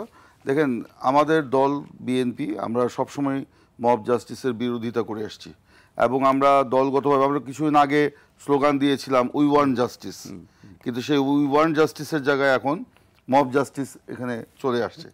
এখন আপনার মনে করেন যে আমরা যে জাস্টিসটা যে প্রতিষ্ঠিত করব, সেই প্রতিষ্ঠা করার ক্ষেত্রে যে গণতান্ত্রিক যে প্রক্রিয়া, আইনের যে প্রক্রিয়া, সেটা যখন অনুপস্থিত থাকে তখনই কিন্তু জনগণের মধ্যে বা জনগণের যে আমি কী বলে তারেক ভাই বলেছেন যে জনগণের নাম ব্যবহার করে অনেক কথা মানে বৈধ করে দেওয়া হয়। আমি জনগণের কথা বললাম না। এই যে এই জাস্টিসকে কেন্দ্র করে বা জাস্টিসের কথা বলে এই যে যখন মানুষ ইনজাস্টিসের শিকার হচ্ছে, তখন তো মানুষ একটা পরিস্থিতির শিকার, কিছু মানুষ তো একটা পরিস্থিতির শিকার তৈরি করবে, সেই পরিস্থিতি তৈরি করবে, এটাই স্বাভাবিক। কিন্তু আজকে কেন সরকার এখানে নিয়ন্ত্রণ নিতে পারছে না, এটা হচ্ছে বড় প্রশ্ন। আপনারা এই প্রশ্নের কারণ হিসেবে বলছে যে যারা মব করছে এরা রাজনৈতিক পরিচয় আছে। আবার আমি ধরেন আমার দলের বিরুদ্ধে, আমার দলের লক্ষ লক্ষ কর্মী, এটা তো আমার 10-15-20 জন ছোট দলের মতো কর্মী না, লক্ষ লক্ষ কর্মী যারা বিগত 15টা বছর গণতন্ত্রের জন্য, আইনের শাসনের জন্য রাজপথে লড়াই করেছে এবং সেখানে গুম খুনের শিকার হয়েছে, হামলা মামলার শিকার হয়েছে। তো সেখানে তাদের মধ্যে যদি 2000 বা 2500 লোককে আমরা বহিষ্কার করতে পারি এই বিভিন্ন অকারেন্সের কারণে, আমরা তো আমাদের নেতা তারেক রহমান তো তাদের ব্যাপারে কোনো মানে করেনি, ছাড় দেয় নেই। সে যত বড় নেতা হোক, সে যত সাহসী হোক, যত ত্যাগী হোক, যত আন্তরিক হোক, যার বিরুদ্ধে আওয়ামী লীগ যতটাই মামলা দিক না কেন, আওয়ামী লীগ আমলে সে যতবারই জেল খাটুক না কেন, তাকে বহিষ্কার করতে না। তাহলে প্রশ্নটা ওখানে যেখানে বিএনপি জিরো টলারেন্স দেখাচ্ছে, সরকার আমি আসছি বহিষ্কার করার পরেও শুধু বহিষ্কার করে আমরা কিন্তু ক্ষান্ত না, আমরা তাদের বিরুদ্ধে মামলাও করেছি। একেবারে এটা তো আমাদের যে রাজনীতি সংস্কৃতির পরিবর্তন, কতটি মামলা হয়েছে অনেক, আমাদের হিসাব নাই। আমরা কেন্দ্রীয়ভাবে করেছি, স্থানীয়ভাবে করেছি, বহু মামলা করেছি। এমনকি আমাদের ভুইফোর বিভিন্ন সংগঠন, জিয়া পরিবারের নাম ব্যবহার করে সংগঠন তৈরি করা, তাদের বিরুদ্ধে আমরা মামলা করেছি। কিন্তু দুর্ভাগ্যজনক হলেও সত্য, এখানে আইন শৃঙ্খলা রক্ষাকারী বাহিনী, আমরা যাদেরকে বহিষ্কার করলাম, যাদের বিরুদ্ধে বিভিন্ন অভিযোগে শাস্তি দিলাম, তাদেরকে কিন্তু তারা ধরতে পারছে না। এখন কি বলবেন সেখানে বিএনপি বাধা হয়ে দাঁড়িয়েছে? যাকে আমি বহিষ্কার করলাম, যার বিরুদ্ধে আমি মামলা দিলাম, কেন সেখানে আইন শৃঙ্খলা রক্ষাকারী বাহিনী তাদেরকে আটক করছে না? অনেকে মনে করে অভিযোগ আছে লোক দেখানো কিনা। এই পর্যন্ত গত 10 মাসে যাদেরকে বহিষ্কার করা হয়েছে তাদেরকে দলেরকে আমরা ফিরিয়ে নিয়েছি। একটা উদাহরণ দেখাতে পারবেন আপনারা? আমরা কি তাদেরকে দলের কোনো কর্মকাণ্ডে আমরা নিয়ে এসেছি? ও যে তারেক ভাই বললো যে হ্যাঁ এদেরকেই দরকার ভোটের কারণে, এদেরকে দরকার বিভিন্ন কারণে, আমরা তো কাউকে দলে ফিরিয়ে নাই। আমাদের বিএনপির অনেক মানে আমি বললাম তো ত্যাগী নেতার বিরুদ্ধে আমরা ব্যবস্থা নিতে কার্পণ্য করি নাই। তা আজকে কেন আইন শৃঙ্খলা রক্ষাকারী বাহিনী তাদেরকে ধরছে না, এটাই কিন্তু বড় প্রশ্ন এখানে। হ্যাঁ, কেন এগুলো হচ্ছে? আমি আগেই বলেছি মব জাস্টিসকে বা মবকে আমরা কোনোভাবেই সমর্থন করি না। দেশে যখন আইনের প্রতি শ্রদ্ধা থাকে না, জনগণ যখন দেখে যে না এইখানে আপনার এই সুযোগ আছে, আপনার গণতান্ত্রিক প্রক্রিয়া দীর্ঘদিন অনুপস্থিত, গণতন্ত্র যেখানে নাই, আইনের শাসন যেখানে নাই, তখন কিন্তু মবক্রেসির উৎপত্তি ঘটে। সেই কারণে যত দ্রুত সম্ভব একটি ভালো নির্বাচন, প্রতিদ্বন্দ্বিতামূলক নির্বাচন, একটি অংশগ্রহণমূলক নির্বাচন, উৎসবমুখর পরিবেশের নির্বাচন এবং জনগণের সরাসরি ভোটে প্রার্থী নির্বাচিত হওয়ার যে নির্বাচন, সেই নির্বাচন যত দ্রুত হবে ততই আপনি এটাকে নিয়ন্ত্রণ করতে পারবেন। সরকার লন্ডন বৈঠকে এই ঘোষণা তো আছেই যে সংস্কার এবং বিচারে পর্যাপ্ত অগ্রগতির মধ্যে দিয়ে একটি নির্বাচন। আপনি দেখুন, আমরা দেখতে পাচ্ছি, দেখেন লন্ডনে যে আমাদের দলের ভারপ্রাপ্ত চেয়ারম্যান জনাব তারেক রহমানের সাথে প্রধান উপদেষ্টা ডক্টর মোহাম্মদ ইউনূসের যে বৈঠক, সেই বৈঠকের পরে যে আউটকাম, যে জয়েন্ট স্টেটমেন্ট এবং পরবর্তী যে বক্তব্যগুলো এসছে, এই বৈঠকের পর আমরা হঠাৎ করে দেখলাম কিছু রাজনৈতিক দল তারা কিন্তু ইউটার্ন নিয়েছে। ইউটার্ন বলতে এইটা বলছি যে তারা আপনার এর আগে যে এই বিষয়গুলো যেগুলো এখন নতুন করে নিত্য নতুন পয়েন্ট নিয়ে এসে তারা হাজির করছে, এটা কিন্তু ওই বৈঠকের আগে সেগুলো ছিল না। এমনকি ঐকমত্য কমিশন যেখানে যেই প্রস্তাবগুলো উপস্থাপন করেছে রাজনৈতিক দলগুলোর সামনে, সেই ঐকমত্য কমিশনের সেই প্রস্তাবগুলোর প্রায় 89.79% বিএনপি একমত হওয়ার পরেও বিএনপিকে সেখানে বলা হচ্ছে বিএনপির কারণে আপনার সংস্কার প্রক্রিয়া আপনার বন্ধ হয়ে যাচ্ছে, রুদ্ধ হয়ে যাচ্ছে। কিন্তু কেন? আজকে ওই স্টেটমেন্টের মধ্যে লেখা আছে যে সংস্কার প্রক্রিয়া যদি যথেষ্ট অগ্রগতি না হয়, এটাকে ধরে নিয়ে এই অগ্রগতিকেও প্রলম্বিত করার জন্য এই কিছু কিছু রাজনৈতিক নেতা এবং দল উদ্দেশ্যমূলকভাবে নির্বাচনকে প্রলম্বিত করার চেষ্টা করছে। আমাদের বক্তব্য হচ্ছে যে স্টেট আমাদের বলা হচ্ছে জুলাই সনদের কথা, আমরা তো জুলাই সনদের ব্যাপারে লিখিতভাবে আরও আপনার ধরেন 5-6 মাস 4-5 মাস আগে আমরা কিন্তু প্রধান উপদেষ্টার অফিসে দিয়ে, কিন্তু অভিযোগ আছে আপনারাই নাকি চান না। আমরা যদি নাই চাই তাহলে আমরা লিখিত দিয়ে আসলাম কেন? হ্যাঁ, যেই জিনিসটা আমাদেরকে সরবরাহ করা হয়েছিল আগের রাতে, আপনার পরের দিন আমাদের মনে হয় পরের দিন মিটিং, আগের রাতে আপনি বোধহয় বুঝবেন, আগের রাত 8টার সময় হোয়াটসঅ্যাপে আপনার দিয়ে দেওয়া হয়েছে। এটা কি বিএনপি মতো রাজনৈতিক দল কিংবা কমিউনিস্ট পার্টির মতো রাজনৈতিক দল কিংবা আপনার গণ অধিকার পরিষদের মতো রাজনৈতিক দল সেটা কি ওখানে পড়ে তাৎক্ষণিকভাবে সিদ্ধান্ত দিতে পারবে এত বড় একটা জিনিস? সেটা তো আমরা সময় চেয়েছি। সময় নিয়ে আমাদের দলের স্ট্যান্ডিং কমিটি বা আমাদের যে বোদ্ধা মহল যাদের সাথে আমরা আলোচনা করি, রাষ্ট্রবিজ্ঞানী কিংবা আপনার ধরেন ওনাদের সাথে আমরা আলোচনা করে আমাদের লিখিত মতামত আমরা দিয়ে এসেছি। এটা সরকারের হাতে, এখন এটা আমাদের হাতে না। কিন্তু কেন এটা দেরি হচ্ছে এটা তো আমরা নিজেরাও জানি না। তবে আমরা বলছি যে একটা দেখতে পাচ্ছি যে একটা নির্বাচনকে প্রলম্বিত করার একটা যে প্রচেষ্টা, এই প্রচেষ্টা চলছে। আমরা সকলের কাছে অনুরোধ করব, দেশের স্বার্থে, জনগণের স্বার্থে, দেশের জনগণের নিরাপত্তার স্বার্থে, দেশের গণতন্ত্রের মর্যাদার স্বার্থে আজকে আমাদেরকে এক জায়গায় আসতে হবে।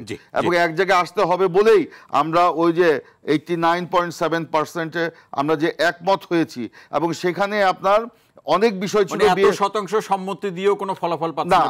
আমরা আমাদের ওখানে বেশ কিছু বিষয় ছিল যেটা আমরা কিন্তু বিরোধিতা করেছি আজকে সেই সময়, কিন্তু আজকে আমরা সেই ঐক্যমত্যের স্বার্থে সেটা কিন্তু আমরা এখানে আমরা রাজি হয়েছি আজকে। এখন ধরেন এমন যদি আমরা শতভাগ ওই যে দলিলটা হাজির করা হয়েছিল ঐক্যমত্য কমিশনের পক্ষ থেকে, সেখানে যদি আমরা শতভাগ যদি আমরা আমাদেরকে রাজি করাতে বাধ্য করা হয় তাহলে এই আলোচনার কি দরকার? সরকার নিজে একটা প্রজ্ঞাপন জারি করে দিলেই তো হতো। আজকে আমরা ওই দলিলকে আমরা ওন করতে চাই বলেই আমরা কিন্তু আলোচনা করছি। নাহলে আমরা বলতে পারতাম দ্রুত নির্বাচনের সাথে যা আছে নিয়ে আসেন, সাইন করে দিই, আমরা ক্ষমতায় গিয়ে আমরা ভুলে যেতাম।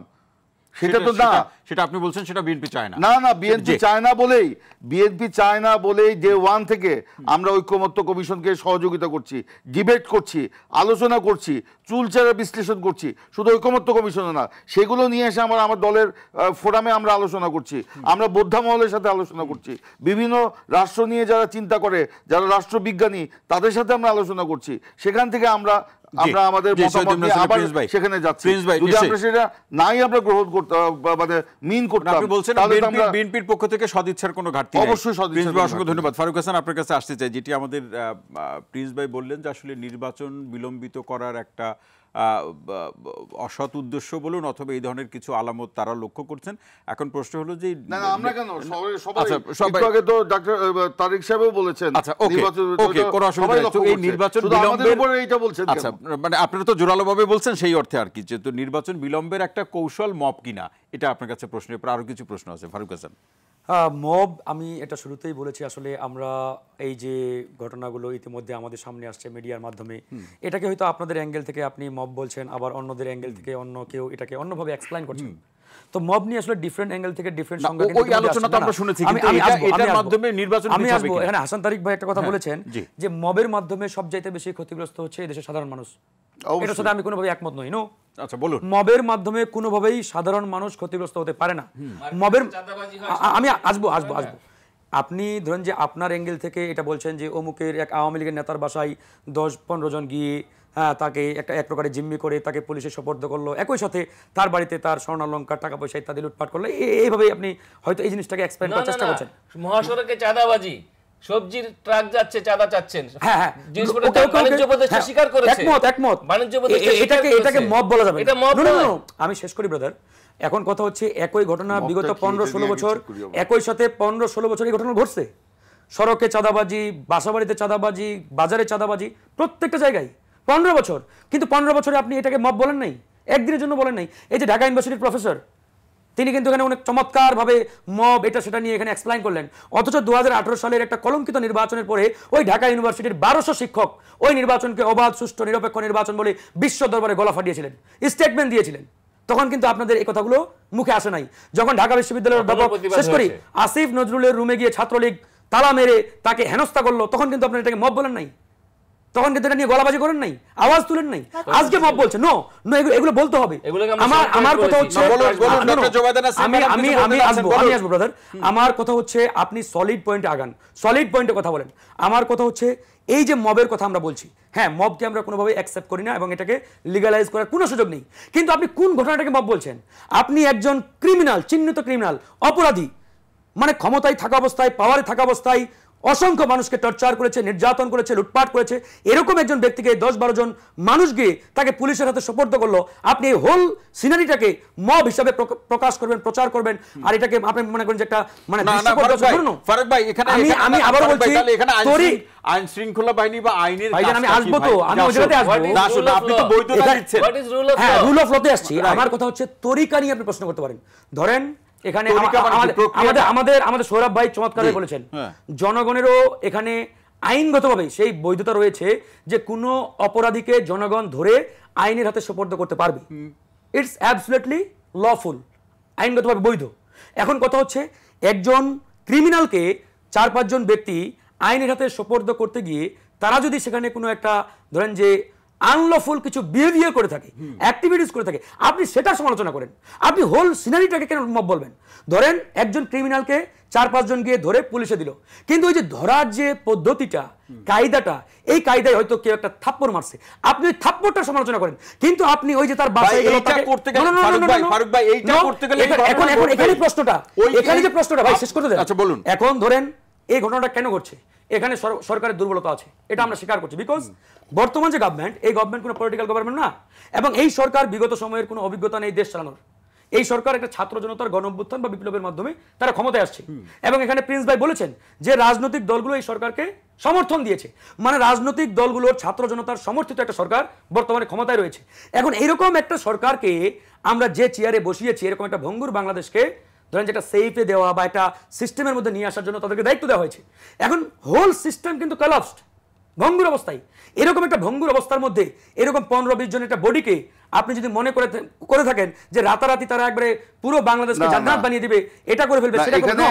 এখানে কিন্তু একটা পয়েন্ট সাথে তো প্রিন্স ভাই একমত হচ্ছে না। আমি একটা কথা বলি, আমি বলেছি যে এখানে রাজনৈতিক দলগুলো সরকারকে সমর্থন করেছে, সরকারের উচিত ছিল রাজনৈতিক দলগুলোর সাথে একটা নিবিড় সম্পর্ক স্থাপন করা। আমি বলি ভিন্ন বিষয় না। সরকারের তো কোন সবচেয়ে বড় স্টেক হোল্ডার কে? রাজনৈতিক দলগুলো। এরকম অন্তর্বর্তীকালীন সরকারগুলোর জনগণের সাথে সরাসরি কোনো সম্পর্ক থাকে না, সম্পর্কটা স্থাপন করতে হয় রাজনৈতিক দলগুলোর সাথে আলাপ আলোচনার মধ্য দিয়ে একটা পদ্ধতি বের করা। কিন্তু এই সরকারকে আমরা প্রথম থেকেই দেখেছি রাজনৈতিক দলগুলোকে দূরে রেখে তারা নিজেরাই মনে করেন যে কিছু সুশীল সমাজের ব্যক্তি কিংবা উপদেষ্টা তারা নিজেরাই যেগুলো আলোচনা করেছে, কিংবা এনসিপি নতুন দল, তাদেরও একটা তাদের সাথে অবারিত তাদের যাতায়াত কিংবা ঘনিষ্ঠতা সম্পৃক্ততা রয়েছে, হয়তো তাদের মাধ্যমে করেছে। কিন্তু রাজনৈতিক দলগুলোকে অবজ্ঞা করে যখন আপনি একটার পর একটা সিদ্ধান্ত নিচ্ছেন, তখন সেই সিদ্ধান্তগুলো যে জনগণের পক্ষে যাবে বা জনগণ যে সেই সিদ্ধান্তগুলোর প্রতি আস্থা স্থাপন করবে, আমি দ্বিমত। দেখেন এই সরকারের সবচাইতে বড় স্টেক পলিটিক্যাল পার্টিগুলো, এটা একদিক দিয়ে ঠিক, আবার এটাও চিন্তা করতে হবে জনগণকে বাইপাস করে বা জনগণকে অ্যাকসেপ্ট করে মানে ব্যতি রেখে যদি পলিটিক্যাল পার্টিগুলোর সাথেই এই সরকার দরম মরম করে বা একটা ক্লোজ কানেকশন আমি শেষ করি, তাহলে করতে হবে তো জনগণের প্রতিনিধিত্ব কোথায়? মোটা দাগে বাংলাদেশের যে পলিটিক্যাল পার্টিগুলো আছে, ধরেন ফ্রন্ট লাইনে আমি যে চিন্তা করি 1 নম্বর পলিটিক্যাল পার্টি বিএনপি, তারপরে জামাত, তারপরে আমরা যারা আছি। এখন মোটা দাগে 10টা পার্টি যদি আমি প্রথম লাইনের বা প্রথম শ্রেণী চিন্তা করি, এই 10টা পার্টি কি হোল পিপল, পুরো জনগণ? দেন বিএনপি জনসমর্থন ধরে নিলাম একবারে এখন সর্বোচ্চ 40%, 40%, ধরে নিলাম জামাতের 20%, আর আদার যে পার্টি সবাইকে দিয়ে তো করতে হবে, শুধু বিএনপি কেন? তাহলে হলো কত? 70%। তাহলে 30% কিন্তু এখনো বাকি আছে। এই 30% কারা? তাদের মতামতকে আপনি অগ্রাহ্য করবেন, তাদের মতামত নেবেন না? না, আমি আপনার অ্যাঙ্গেল থেকে জনগণের মবের সরকার কিভাবে নেবে কখনোই দিচ্ছি না, কিন্তু আপনারা যে অ্যাঙ্গেল থেকে মবটাকে মব হিসেবে তুলে ধরার চেষ্টা করছেন, that is the absolutely wrong way. আপনি মবের সংজ্ঞাটা দেন ভাই, আমরা বুঝি। আমি শুরুতে এটা বলেছি, আমি পরিষ্কার ভাই বলেছি, মব আপনি কোনটাকে বলবেন? যখন একজন নিরপরাধ ব্যক্তিকে বেআইনি বেকায়দায় বা ধরেন যে আনলফুলি তাকে হেনস্থা করা হবে বা তাকে ধরেন যে টর্চার করা হবে, তাকে মানে এক প্রকার ভিক্টিমাইজ করা হবে, সেটাকে আমি মব বলতে পারি। ফারুক ভাই, আমি আলোচনাটাকে স্পষ্ট করি। আমি তো একবার ক্লিয়ার না, ওই ক্লিয়ারের জায়গাতে আরেকটু আনক্লিয়ার ব্যাপার আছে। সেটা হচ্ছে যে আপনি বলছেন যে প্রক্রিয়াটাকে মানুষের জনরোষ আছে, ক্ষোভ আছে বিগত সরকারের প্রেক্ষাপটে বা বিগত 15 বছরের প্রেক্ষাপটে। এখন এই প্রক্রিয়াটি বা এই কাজটি যদি যার বিরুদ্ধে ক্ষোভ আছে তাকে আইনশৃঙ্খলা বাহিনী খুঁজে পাচ্ছে না অথবা ব্যবস্থা নিচ্ছে না, সেক্ষেত্রে কিছু লোক একত্রিত হয়ে তাকে আইনশৃঙ্খলা বাহিনীর কাছে সোপর্দ হওয়ার ব্যাপারটাকে আপনি যদি বৈধতা দেন, এটা করতে গেলেই এই ধরনের অসম্মানজনক ঘটনা ঘটবে। দেশটা আমাদের বুকের ভেতর রাখা আছে। এই স্বপ্নগুলি দেশের সবচেয়ে বড় সম্পদ। আমরা বিশ্বাস করি এই স্বপ্নগুলিতেই তৈরি হবে স্বপ্নের বাংলাদেশ। স্বপ্ন ধরা, ধরনীর বুকে স্বপ্নের ঠিকানা। আপনি তো আমার জনগণ তো এত উন্নত বৈশিষ্ট্য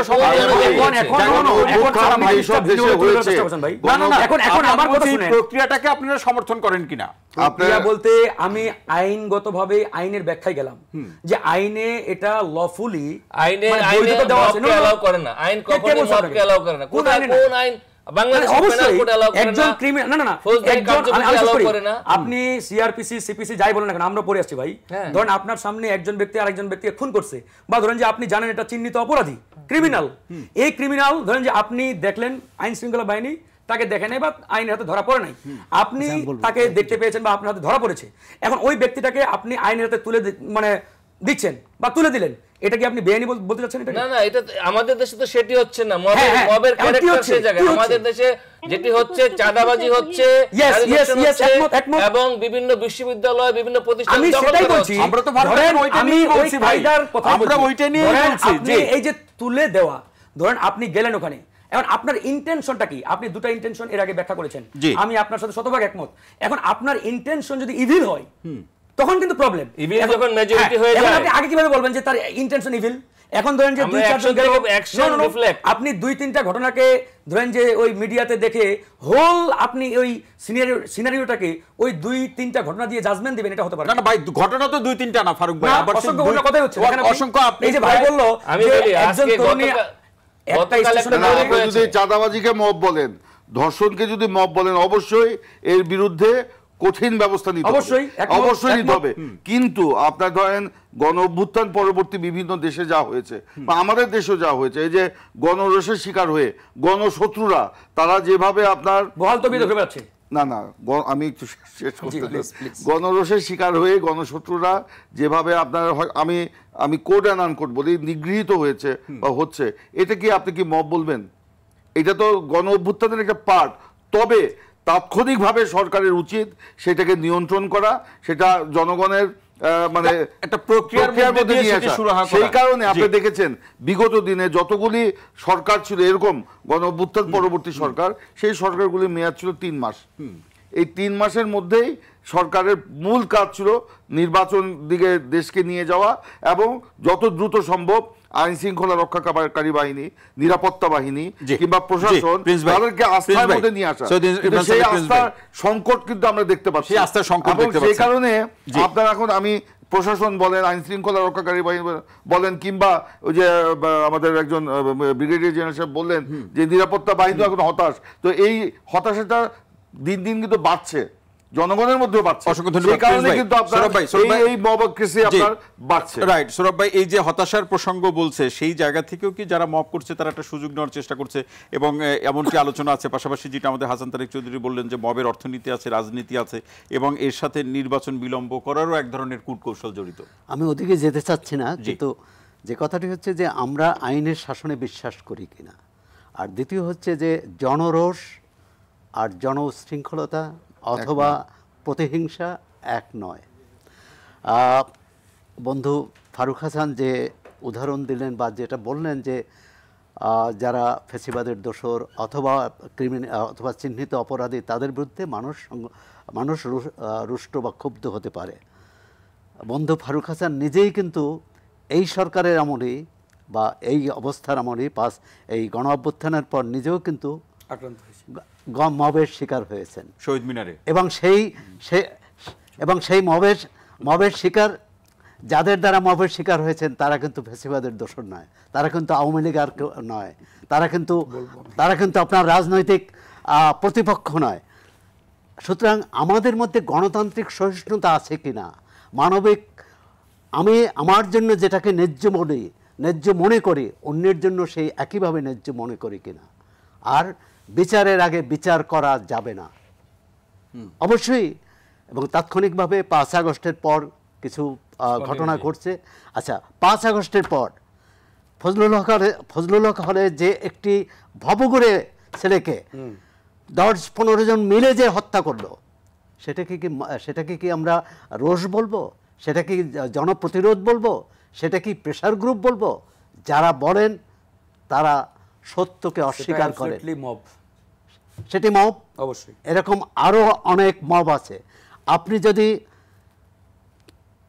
পটুয়াখালীতে আপনার দলের প্রধান সেখানে যে যদি অবরুদ্ধ হন, সেটি যদি বলেন প্রেসার গ্রুপ, তাহলে বরিশালে আপনার গ্রুপের আপনার দলের নেতাদের বিরুদ্ধে যারা মামলা করেছে সেটাও মানতে হবে যে এটাও প্রেসার গ্রুপ। সুতরাং সত্য কিন্তু সাদা কালো, কিন্তু সাদাকে সাদাই বলতে হবে, কালোকে কালাই বলতে হবে। এখন আপনি যে কাউকে, যেমন আওয়ামী লীগের কার্যক্রম নিষিদ্ধ করা হয়েছে, সরকার এটা আইনিভাবে করুক বেআইনিভাবে করুক, সরকার একটা আইনানুগ কর্তৃপক্ষ করেছে, এটার আমরা সমালোচনা করতে পারি। কিন্তু তার আগে এখন কেউ করলে তাকে আইনানুগ দিতে পারেন, কিন্তু আইনানুগ যদি কাউকে নিষিদ্ধ না করা হয়, এবং নিষিদ্ধ করাটা কতটা ন্যায্য হয়েছে সেটা নিয়ে বিতর্ক। নিষিদ্ধ হয় নাই তো, কার্যক্রম।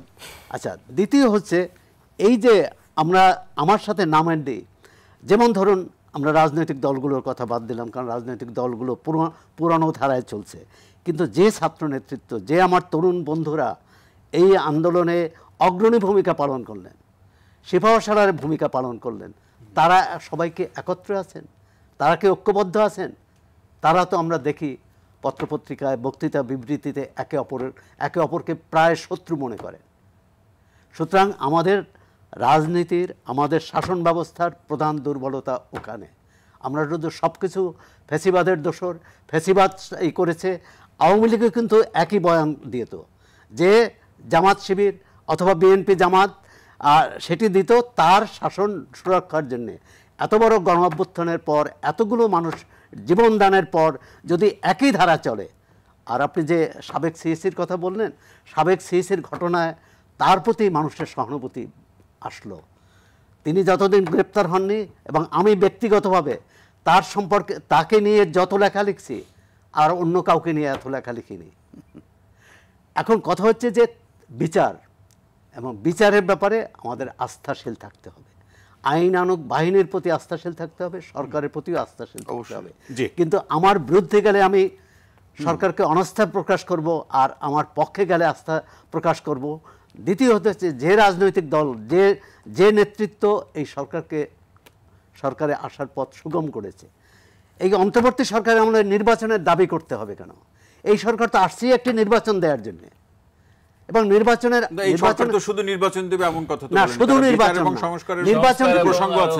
সংস্কার নির্বাচন আমরা নানাই করেছি। তিনটি নির্বাচনে মানুষ ভোট দিতে পারেনি, কিন্তু এই জনরোষ হয়েছে।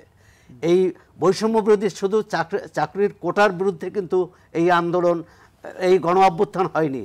মানুষের গণ অভ্যুত্থান হয়েছে এই সরকারের দুর্নীতি, মানে বিগত সরকারের দুর্নীতি, দুঃশাসন ইত্যাদির ব্যাপারে। আরেকটি কথা তরুণ বন্ধুদের বলবো, যারা এখন ছাত্র আছেন, আওয়ামী লীগ আমলে বিশ্ববিদ্যালয়ে ক্যাম্পাসে যে পরিবেশ ছিল, যে ভয়ঙ্কর ভীতিকর পরিবেশ ছিল, তার থেকে যদি আমরা মুক্ত না হই, তাহলে কিন্তু আবার ঘটনা পুনরাবৃত্তি ঘটার ঘটা অস্বাভাবিক সুযোগ থাকবে। জি, সোহরাব হাসান, অসংখ্য ধন্যবাদ। শামীম কামাল ভাই, আপনার কাছে আসতে চাই, আপনি শুরুর দিকে আলোচনায় যে প্রসঙ্গটি এনেছিলেন সেটাকে আর একটু লম্বা করে শুনতে চাই, কারণ ওই জায়গাতে মানুষের মধ্যেও নানা ধরনের আলোচনা আছে যে আইনশৃঙ্খলা পরিস্থিতি, মব সহ নানা ধরনের যে থানা থেকে লুট হওয়া অস্ত্র উদ্ধার করা, এই প্রসঙ্গগুলোতে আইনশৃঙ্খলা বাহিনীর পাশাপাশি যে বিচারিক ক্ষমতা নিয়ে সেনাবাহিনী বা সশস্ত্র বাহিনী যে মাঠে আছে, এরপরও পরিস্থিতি যে নিয়ন্ত্রণ করতে পারছে না, এই প্রশ্নে কিন্তু সাধারণ মানুষের মধ্যে আপনি আলাপ বলুন অথবা সোশ্যাল মিডিয়াতেও কিন্তু নানা ধরনের আলাপ আছে। এর কারণটা আসলে কি? অতীতে তো আমরা তো দেখিনি এই ধরনের পরিস্থিতি, সশস্ত্র বাহিনী মাঠে থাকলে সব কিছু দ্রুত সময়ের মধ্যে একটা শৃঙ্খলা ফিরে আসতো, এবার ব্যতিক্রম হচ্ছে কেন? জি, আপনাকে ধন্যবাদ। আরেকবার আমরা একটা জিনিস আমার বক্তব্যের আগে একটু ক্লিয়ার করতে চাই যে আসলে দেখুন, এই সরকারটা কি সরকার? এটা কি বৈপ্লবিক সরকার নাকি সাংবিধানিক সরকার? এটা আসলে ইন বিটুইন একটা অবস্থা। যেহেতু এটা একটা বিপ্লবের পরে যদি সরকার সংবিধানকে স্থগিত করত, তাহলে এটাকে আমরা বৈপ্লবিক সরকার বলতে পারতাম। সংবিধান কিন্তু স্থগিত হয়নি। সংবিধান যদি স্থগিত না হয়ে থাকে, তাহলে আর্টিকেল 500 বা 501-এ যেটা বলা আছে, একটা ডেড বডিকে কিন্তু আপনি অপমান করতে পারবেন না। একটা ডেড বডিকে আপনি তার প্রতি কোন আচরণ করবেন, এটা কিন্তু ডিফেমেশন হবে। ঠিক আছে? সুতরাং এখানে সিএসএ নুরুল হুদার ক্ষেত্রে যেটা হয়েছে, সরকার মানে আওয়ামী লীগকে নিষিদ্ধ কর্মকাণ্ড নিষিদ্ধকরণের ক্ষেত্রে যেটা হয়েছে, 32 নম্বরে যেটা হয়েছে, পাটগ্রামে যেটা হয়েছে, পটিয়াতে স্পষ্টভাবে এটা মব, এটা ভায়োলেন্স, এটা সংবিধান বিরোধী। এটা যেই করুক না কেন, এটা কোনোভাবে অ্যাকসেপ্টেড না। এবং এক্ষেত্রে রাষ্ট্র যে একটা অকার্যকর রাষ্ট্রের দিকে যাচ্ছে, সেটার একটা ইন্ডিকেশন বহন করে। সুতরাং এগুলা নিয়ে আমার মনে হয় আলোচনা করে আমরা মূল্যবান সময় মানুষের নষ্ট নাও করতে পারি। কিন্তু কথা হচ্ছে যেটা আপনি যে প্রশ্নটা উঠালেন যে সেনাবাহিনীকে, সশস্ত্র বাহিনীকে ম্যাজিস্ট্রেসি পাওয়ার দেওয়ার পরেও কেন কাজ হচ্ছে না। আমি এ বিষয়ে ইন্ডিপেন্ডেন্ট টেলিভিশনে একটা ইন্টারভিউ দিয়েছিলাম। এটা 22 লক্ষ লাইক পড়েছে। এটা কোনো ছোটখাটো কথা না। এবং এই 22 লক্ষ লোক এটাকে পছন্দ করেছে। আমার কথা হলো, যদি 22 লক্ষ সাধারণ মানুষ এটা বুঝে, তাহলে কি সরকার বুঝছে না? তাহলে কি সেনাবাহিনী বুঝছে না? সেনাবাহিনীর ঊর্ধ্বতন পর্যায়ে আমি যোগাযোগ করেছি ব্যক্তিগতভাবে। আমার দল, জনতার দল, প্রথম যে আমরা প্রেস ব্রিফিংটা করেছি সেটা ছিল সেনাবাহিনীর ম্যাজিস্ট্রেসি পাওয়ার যথাযথভাবে ব্যবহার করা হচ্ছে না। পরে আমি যখন এই ঊর্ধ্বতন পর্যায়ের সাথে যোগাযোগ করলাম, তারা আমার কাছে যে হতাশাটা ব্যক্ত করলেন, সেটা যেরকম যে আমরা ধরি তারপরে তো ছেড়ে দেয়। আসলে বাস্তবে আমরা তাই দেখতে পাচ্ছি। সিএসসি দেখেন, যখন পুলিশ কাস্টডিতে একজন আসামি থাকে, মানে he or she is in the mother's home, মায়ের জরায়ুর মধ্যে যেভাবে নিরাপদ থাকতে সেরকম রাখতে হবে। এখানে আমরা যত ধরনের অপরাধ করেন, আপনি যত ধরনের শাস্তি তাকে দেন না কেন, সোহরাব ভাই যেটা বললাম, 100% একমত, তাকে আপনি 1000 বার ফাঁসি দেন, বাট আপনি পাবলিকলি ভাবে করতে পারেন না। This is mob justice. এবং কারা করছে? বাংলাদেশটা হচ্ছে ওই যে আমরা আগে শুনতাম যে কারো বাবার নাকি করছো হেলাফেলা, এখন বাংলাদেশ সবার বাবার তালুক হয়ে গেছে। এটাকে লুটতারাজ এখন, মানে যার শক্তি আছে গ্রাসরুট লেভেলে, আপনার কোন রাজনৈতিক দল ম্যাসিভ এরকম চাঁদাবাজি, লুণ্ঠন, ধর্ষণ আগে কখনোই বাংলাদেশের ইতিহাসে হয় নাই। আমার একটা ধারণা, যেটা আমি মনে করছি, যে সশস্ত্র বাহিনীকে ম্যাজিস্ট্রেসি পাওয়ার দেওয়ার পরেও সরকারের সাথে একটা আন্ডারস্ট্যান্ডিং গ্যাপ আছে। সরকার সশস্ত্র বাহিনীকে নিয়োগ করছে, কেন পাটগ্রামে গেল না? কেন আপনার পাংশার জায়গায় যাচ্ছে না? পাংশাতে রুটিন করে রেগুলারলি এরকম ভায়োলেন্স করে লুটপাট করা হচ্ছে। সো দিস ইজ এটা আমি রাষ্ট্রের একটা নিষ্ক্রিয় একটা আচরণ আমি দেখতে পাচ্ছি। আমার কাছে মনে হচ্ছে এর অবস্থা কি, এর ভবিষ্যৎকে আপনি বলছেন যে রাষ্ট্রকে অকার্য করা, এবং এর মধ্যে দিয়ে তো নির্বাচন বিলম্বের সেই অভিযোগটি অথবা আলোচনাটি আপনারা করছেন, এটাই কি মূল উদ্দেশ্য? আমি আপনাকে একটা টনিক বলি, আমি আপনাকে গ্যারান্টি দিয়ে বলছি, আমি অনেকবার বলেছি, 7 দিনের বিষয়। প্রত্যেকটা উপজেলায় আর্মির একটা ডিটাচমেন্ট দিবে। উইদিন 7 ডেজ আর্মি খবর রাখবে কোথায়, ইভেন মামলা থেকে শুরু করে চাঁদাবাজি থেকে শুরু করে কোথায় কি হচ্ছে, সবকিছু খবরদারের মধ্যে আনতে হবে। আর্মিকে ওই ক্ষমতাই দেওয়া হচ্ছে। ম্যাজিস্ট্রেসি পাওয়ার বলতে পুলিশ যা করতে পারে আর্মি ওই দেওয়া হচ্ছে, কিন্তু আর্মিকে এখন ওইভাবে ব্যবহার করা হচ্ছে না। There is a huge gap. এটা আমি যদি সংশয়বাদী হিসেবে, এর উদ্দেশ্য কি? না এই গ্যাপের কারণটা কি? বা এই যেটা কামাল ভাই, শামীম কামাল ভাই, আপনার কাছে আমাদের অ্যাডভোকেট হাসান তারিক চৌধুরী একটা প্রশ্ন রাখছেন যে এই গ্যাপটা তৈরি করছে কারা? সরকার, স্পষ্ট সরকার যদি চাইতো, আর্মির সশস্ত্র বাহিনীর কোনো স্কোপ নাই। যদি বলতো যেখানেই অনিয়ম, যেখানে মব ভায়োলেন্স, যেখানে চাঁদাবাজি, সেখানে আর্মি নিয়োগ করা হোক, irrespective of who is doing it. এটা কে করছে সেটা বড় কথা নয়। তাহলে সরকার তো এই আদেশ তো দেয় নাই। বারবার আমরা সরকারকে ব্যর্থভাবে বলতে দেখছি যে রাত 3টার সময় প্রেস ব্রিফিং করে স্বরাষ্ট্র উপদেষ্টা যে এটা ঠিক হয়ে যাবে, এটা কোনো বিষয় না, এগুলো কোনো কথা হতে পারে এই লেভেলে? অ্যাবসার্ড। এটা সরকারের প্রচন্ড ব্যর্থতা। আপনি ভাই রেমিটেন্স বাড়ায় করবেনটা কি? রাষ্ট্র যদি অকর্যায়, সবচেয়ে বিপদে আছে এখন গরিব মানুষ, সাধারণ মানুষ। 4 মাস ধরে জেলে আছে, যে কখনো ঢাকায় আসে নাই, সে ছাত্র হত্যা মামলার আসামি, তাকে জজ সাহেবরা বেল দিতে পারছেন না। কেন দিচ্ছেন না? ওয়ারেজ দাগি আসামি যারা একদম মানে বলবো যত ধরনের খারাপ কাজ, তারা টাকা দিয়ে, চাঁদা দিয়ে খুব সুন্দরভাবে ঘুরে বেড়াচ্ছে সমাজে। দিস ইজ বাংলাদেশ নাও। এটা এখন কোনো রাজনৈতিক দলের দখলে চলে ভাই, যে সুযোগ পাবে সেইটাই। Police man paranoid. পুলিশ শুধুমাত্র ওই পয়সা উপার্জনের জন্য যতটুকু শ্রম দেওয়ার ততটুকু দিতে পারে, এ বাইরে দিতে পারছে না। So this is irony of fate. এবং এই যে একটা বিপ্লব হলো, কোনো উদ্দেশ্য নাই, কোনো লক্ষ্য নাই। এখন আপনি আঙ্গুল ফুলে কলা গাছ হচ্ছে, এখন আঙ্গুল ফুলে বট গাছ হচ্ছে, আপনি দেখেন। এবং সামনে যে বাংলাদেশ আসবে আরো ভয়ানক, আরো নৃশংস, আরো অলিগার্কি, আরো অর্থপ্রচার, কোনোভাবে ঠেকাতে পারবে না। সেটা কি শামীম ভাই, সেটা কি আপনি বলছেন নির্বাচনের পরে না নির্বাচনের আগে? না, নির্বাচনের আগে না, অবশ্যই নির্বাচনের পরে। কারণ আমরা একটা মানে যে রাজনৈতিক দলগুলি যে চর্চা মহড়া করছে, তারা ক্ষমতায় পেলে এটা প্রাতিষ্ঠানিকরণ করবে। এই চাঁদাবাজি, এই লুণ্ঠন, এই ধর্ষণ, এই অর্থ পাচার, বাংলাদেশের কোনো কারণ নাই যেটা বন্ধ হবে। এবং এইটা যত তাড়াতাড়ি হবে, তত তাড়াতাড়ি আওয়ামী লীগ বাংলাদেশের রাজনীতি পুনর্বাসিত হবে। আপনি এটা গ্যারান্টেড, আপনি ধরে নেন। শামীম কামাল ভাই অসংখ্য ধন্যবাদ। আরো আলোচনা শুনবো, এখানে শেষ না। আমি একটু অধ্যাপক ডক্টর জুবাইদা নাসরিন ম্যাডাম আপনার কাছে আসতে চাই। আমরা শেষ মন্তব্য শুনবো, যে সমাধানের প্রসঙ্গটি একটু বলুন, যে মবের রাজনীতি অথবা রাজনীতিতে মব কিভাবে সমাধান করা যায়। আমরা একটি আইনের শাসন প্রত্যাশা করি। জি, ধন্যবাদ। আমি একটু আধা সেকেন্ড একটু বেশি সময় নেব। একটি হলো যে আজকে সহ-আলোচক ফারুক সাহেবের একটু বলছি। আসলে উনি বলছেন যে আওয়ামী লীগ সরকার যেটা ভুল করেছে, আমি মনে করি যে ডাইকটমির মধ্যে মানুষকে বিচার করা, যে আওয়ামী লীগের বিরোধিতা করছে তাহলে সে জামাত এবং বিএনপি। এখনো কিন্তু আমরা যারা সেই সময় আন্দোলনের আওয়ামী লীগের সমালোচনা করেছি, আন্দোলনে ছিলাম, এখন এই সরকারের সমালোচনা করছি, তখন কিন্তু আমাদেরকে ওরকম ভাবে ফেলে দিচ্ছে যে ও আচ্ছা, আপনারা ঢাকা বিশ্ববিদ্যালয়ের অতজন শিক্ষক আওয়ামী লীগকে বৈধতা দিয়েছেন। এরকম কিন্তু রাজনীতি নয়। হ্যাঁ, সম্ভবত আপনি আমার রাজনীতির আদর্শ অবস্থান এবং আমার অতীতের যে আমার আওয়ামী লীগের সময় যে আমি সমালোচনা সবসময় মিডিয়াতে সরব ছিলাম, সেই বিষয়ে কিন্তু আপনি ওয়াকিবহাল না। সুতরাং রাজনীতি করতে হলে কিন্তু ব্যক্তির সঙ্গে যখন আলাপ করবেন, তখন কিন্তু আমার মনে হয় যে তার সম্পর্কেও কিন্তু জানতে হবে, যখন আপনি পলিটিক্যাল ডায়ালগুলো চালিয়ে যাবেন।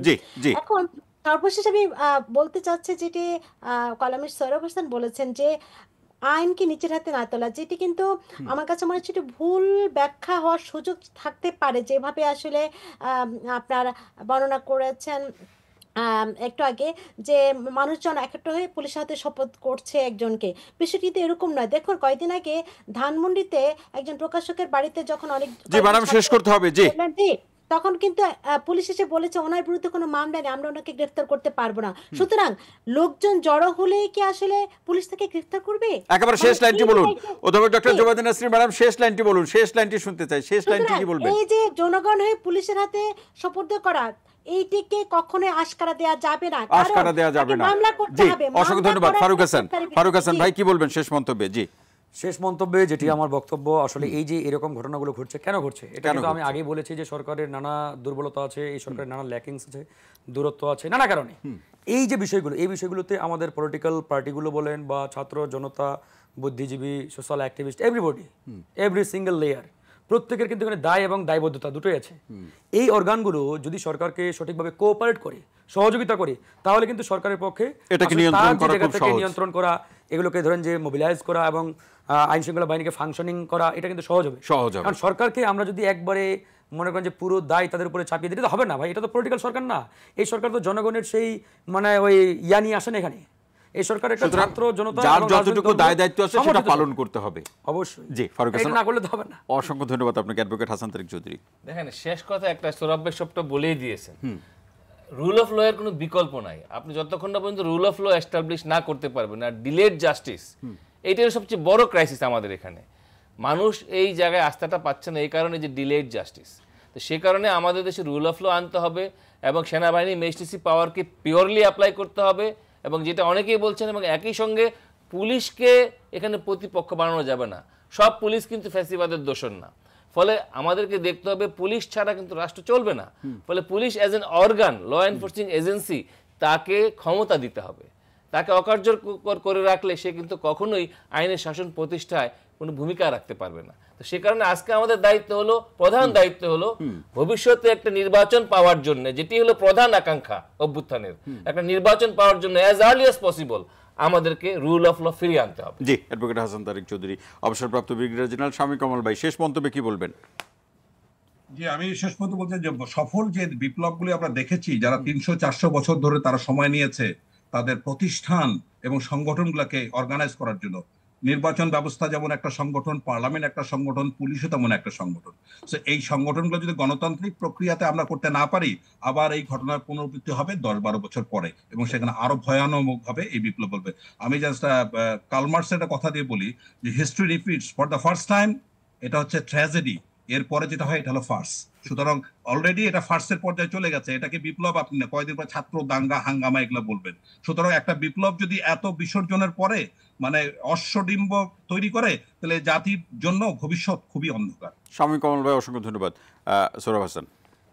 না, হয়তো অতটা হতাশ হতে চাই না শামীম কামাল ভাই, যেহেতু রাজনীতিতে যোগ দিয়েছেন, নতুন দল করেছেন, সুতরাং এই পরিবর্তনকে আপনারা এগিয়ে নেবেন আশা করি। কিন্তু সরকারের কাছে যে প্রশ্ন, পটিয়া এবং পাটগ্রামে ভিন্ন ভিন্ন ফল হলো কেন? পাটগ্রামে যারা সন্ত্রাস করেছে, যারা আসামি ছিনিয়ে নিয়েছে, তাদের বিরুদ্ধে ব্যবস্থা নেওয়া হয়েছে। কিন্তু পটিয়ায় যারা সন্ত্রাস করেছে, যারা পুলিশকে মেরেছে বা পুলিশের সাথে সংঘর্ষ হয়েছে, সেখানে দেখলাম পুলিশ কর্মকর্তাকে প্রত্যাহার করা হয়েছে। তাহলে পুলিশ কিভাবে আইনের শাসন নিশ্চিত করবে, আইন প্রয়োগে তার দায়িত্ব, পেশাগত দায়িত্ব পালন করবে? এই প্রশ্নটি রেখে গেলাম। সোহরাব হাসান, অসংখ্য ধন্যবাদ। সৈয়দ ইমরান সাহেব, প্রিন্স ভাই। জি, আমি শুনছিলাম, শেষ করি, সবার বক্তব্য শুনছিলাম। ব্রিগেডিয়ার কামাল সাহেবের বক্তব্য দিয়ে আমি শুরু করি। তিনি যেভাবে হতাশা ব্যক্ত করলেন, আমি সেভাবে হতাশ হতে চাই না, এবং আমরা সকলেই আশাবাদী। আসলে যেভাবে উনি বললেন যে একদম সমাজে এই ধর্ষণ, চাঁদাবাজি একদম ব্যাপকভাবে হচ্ছে, হ্যাঁ হচ্ছে, কিন্তু একদম মহামারী আকার ধারণ করছে সেটা আমি বিশ্বাস করতে চাই না। এবং সেই কারণেই যেটুকু হচ্ছে সেখানে প্রশাসনের দায়িত্ব সেইটাকে আপনার মানে চিহ্নিত করা এবং অপরাধীদের গ্রেপ্তার করা। এবং সোহরাব ভাই যে কথা বললেন, পাটগ্রামে যেরকম হলো, পটিয়াতে সেরকম হলো না কেন? তাহলে আমি ওই প্রথম বক্তব্যে ফিরে যাই, যেখানে আমি বলেছিলাম যে আপনার একটা মানে ঘেরাও করে, প্রধান উপদেষ্টার বাড়ি ঘেরাও করে আওয়ামী লীগকে নিষিদ্ধকরণ করার ব্যাপারে যখন একটা হলো, ওইটাও ডিসিশন আসলো একরকম, আবার ইশরাক হোসেনের ব্যাপার আরেক রকমের সিদ্ধান্ত। এইখানেই কিন্তু আপনার সমাজের মধ্যে একটা মানে অসহিষ্ণুতা এবং আমাদের মধ্যে বিভাজন তৈরি করে। সেই জন্য আমি বলবো যে আমরা হতাশ হতে চাই না, ভালো কিছু। এই লাভটুকু বলুন যে অপরাধীরা যাতে কোনো জায়গায় রাজনৈতিক আশ্রয় প্রশ্রয় না পায়। লেট মি সে, এতদিন পরেও 10 মাসে আমাদের এইসব কর্মকাণ্ডের পরেও, মানে এই যে আমরা যাদের বিরুদ্ধে অ্যাকশন নিলাম, এত কিছুর পরেও যদি আপনি এই কথা আমাকে মিন করেন, উদ্দেশ্য করে বলেন, উদ্দেশ্য করে বলছি না, আমি বলছি অপরাধী, আমি আগেই বলেছি, এখন যে দলেরই হোক, আমার দলের যদি ত্যাগী এবং নিবেদিত প্রাণ, তার বিরুদ্ধে যদি কোনো অভিযোগ উত্থাপন হয়, সেটা যদি প্রমাণিত হয়, আপনি নিয়ে আসেন ধরে। আমরা তো তাকে পরিস্থিতি স্বাভাবিক করার প্রশ্নে জিরো টলারেন্স। আচ্ছা তৌহিদ ভাই বলেন তো ভাই, আমি আগে আমার সেই প্রশ্নটা আমি আনতে চাই যে আমরা যাদের বিরুদ্ধে ব্যবস্থা নিলাম, সরকারের প্রশাসন তাদেরকে গ্রেফতার করলো না কেন? এটা তো আমাদেরও প্রশ্ন, কেন করলো না? এই প্রশ্ন রেখে গ্রেফতার না হওয়ার কারণে সরকার ভয় আছে, এখন এদেরকে গ্রেফতার করলে আপনাদের লোকজন আবার যদি থানা ঘেরাও করে। ভাই এই পাটগ্রামে কি যেটা হয়েছে সেটা কি আমরা ব্যবস্থা নেই নাই? সরকারকে সহযোগিতা করি নাই? সেখানে অ্যারেস্ট হওয়ার পরে কি আমরা আবার পাটগ্রাম থানায় গ্রেফতার কি বলে ঘেরাও করতে গিয়েছি? এসব কথা বলেন কেন আপনি? এই যে শ্রীপুরে আমাদের একটা কমিটি নিয়ে যখন বিরোধ হলো, সেখানে আপনার মারামারি হলো, এবং আরেকটা কোন জায়গায় আমাদের ভারপ্রাপ্ত চেয়ারম্যান নিজে আমাদের দফতরে ফোন করে বলেছে ডিআইজির সাথে কথা বলেন, তাকে এইমাত্র এখনই অ্যারেস্ট করতে বলেন। যাকে অ্যারেস্ট করা হলো সে 4 বার জেল খেটেছে আওয়ামী লীগ আমলে, এবং তার বিরুদ্ধে প্রায় 15টা মামলা তাকে তো গ্রেফতার করাতে আমরা কার্পণ্য বোধ করিনি। জি, অসংখ্য ধন্যবাদ। এত কিছুর পরে আমরা সেটাই প্রত্যাশা করি। এই ধরনের পুরনো সংস্কৃতির মধ্যে আমাদেরকে নিয়ে যাবেন বা ধাবিত করবেন বা ঠেলে দিবেন, সেটা অসহ্য হবে। সন্ত্রাসী কোনো দলের নয়। অসংখ্য ধন্যবাদ, অসংখ্য ধন্যবাদ। আমরা আগামী দিনে আগামী দিনে সুন্দর বাংলাদেশ দেখতে চাই, সকলকে সেই বাংলাদেশ নির্মাণের যার যা দায়িত্ব আছে সবাই সেই দায়িত্ব পালন করতে হবে। আজকের আলোচনায় সম্মানিত আলোচক হিসেবে আপনারা যারা উপস্থিত ছিলেন সবাইকে অসংখ্য ধন্যবাদ জানাচ্ছি এবং একই সাথে বলে রাখি যে যেখান থেকে বসে এত সময় ধরে আমাদের এই আলোচনা শুনেছেন আপনাদের সবাইকে অসংখ্য ধন্যবাদ এবং কৃতজ্ঞতা জ্ঞাপন করে আজকের মতো গণতন্ত্রের সংলাপ এখানে শেষ করছি। সবাই ভালো থাকুন, সুস্থ থাকুন, নিরাপদে থাকুন। সঙ্গে থাকার জন্য অসংখ্য ধন্যবাদ এবং সবাইকে শুভরাত্রি।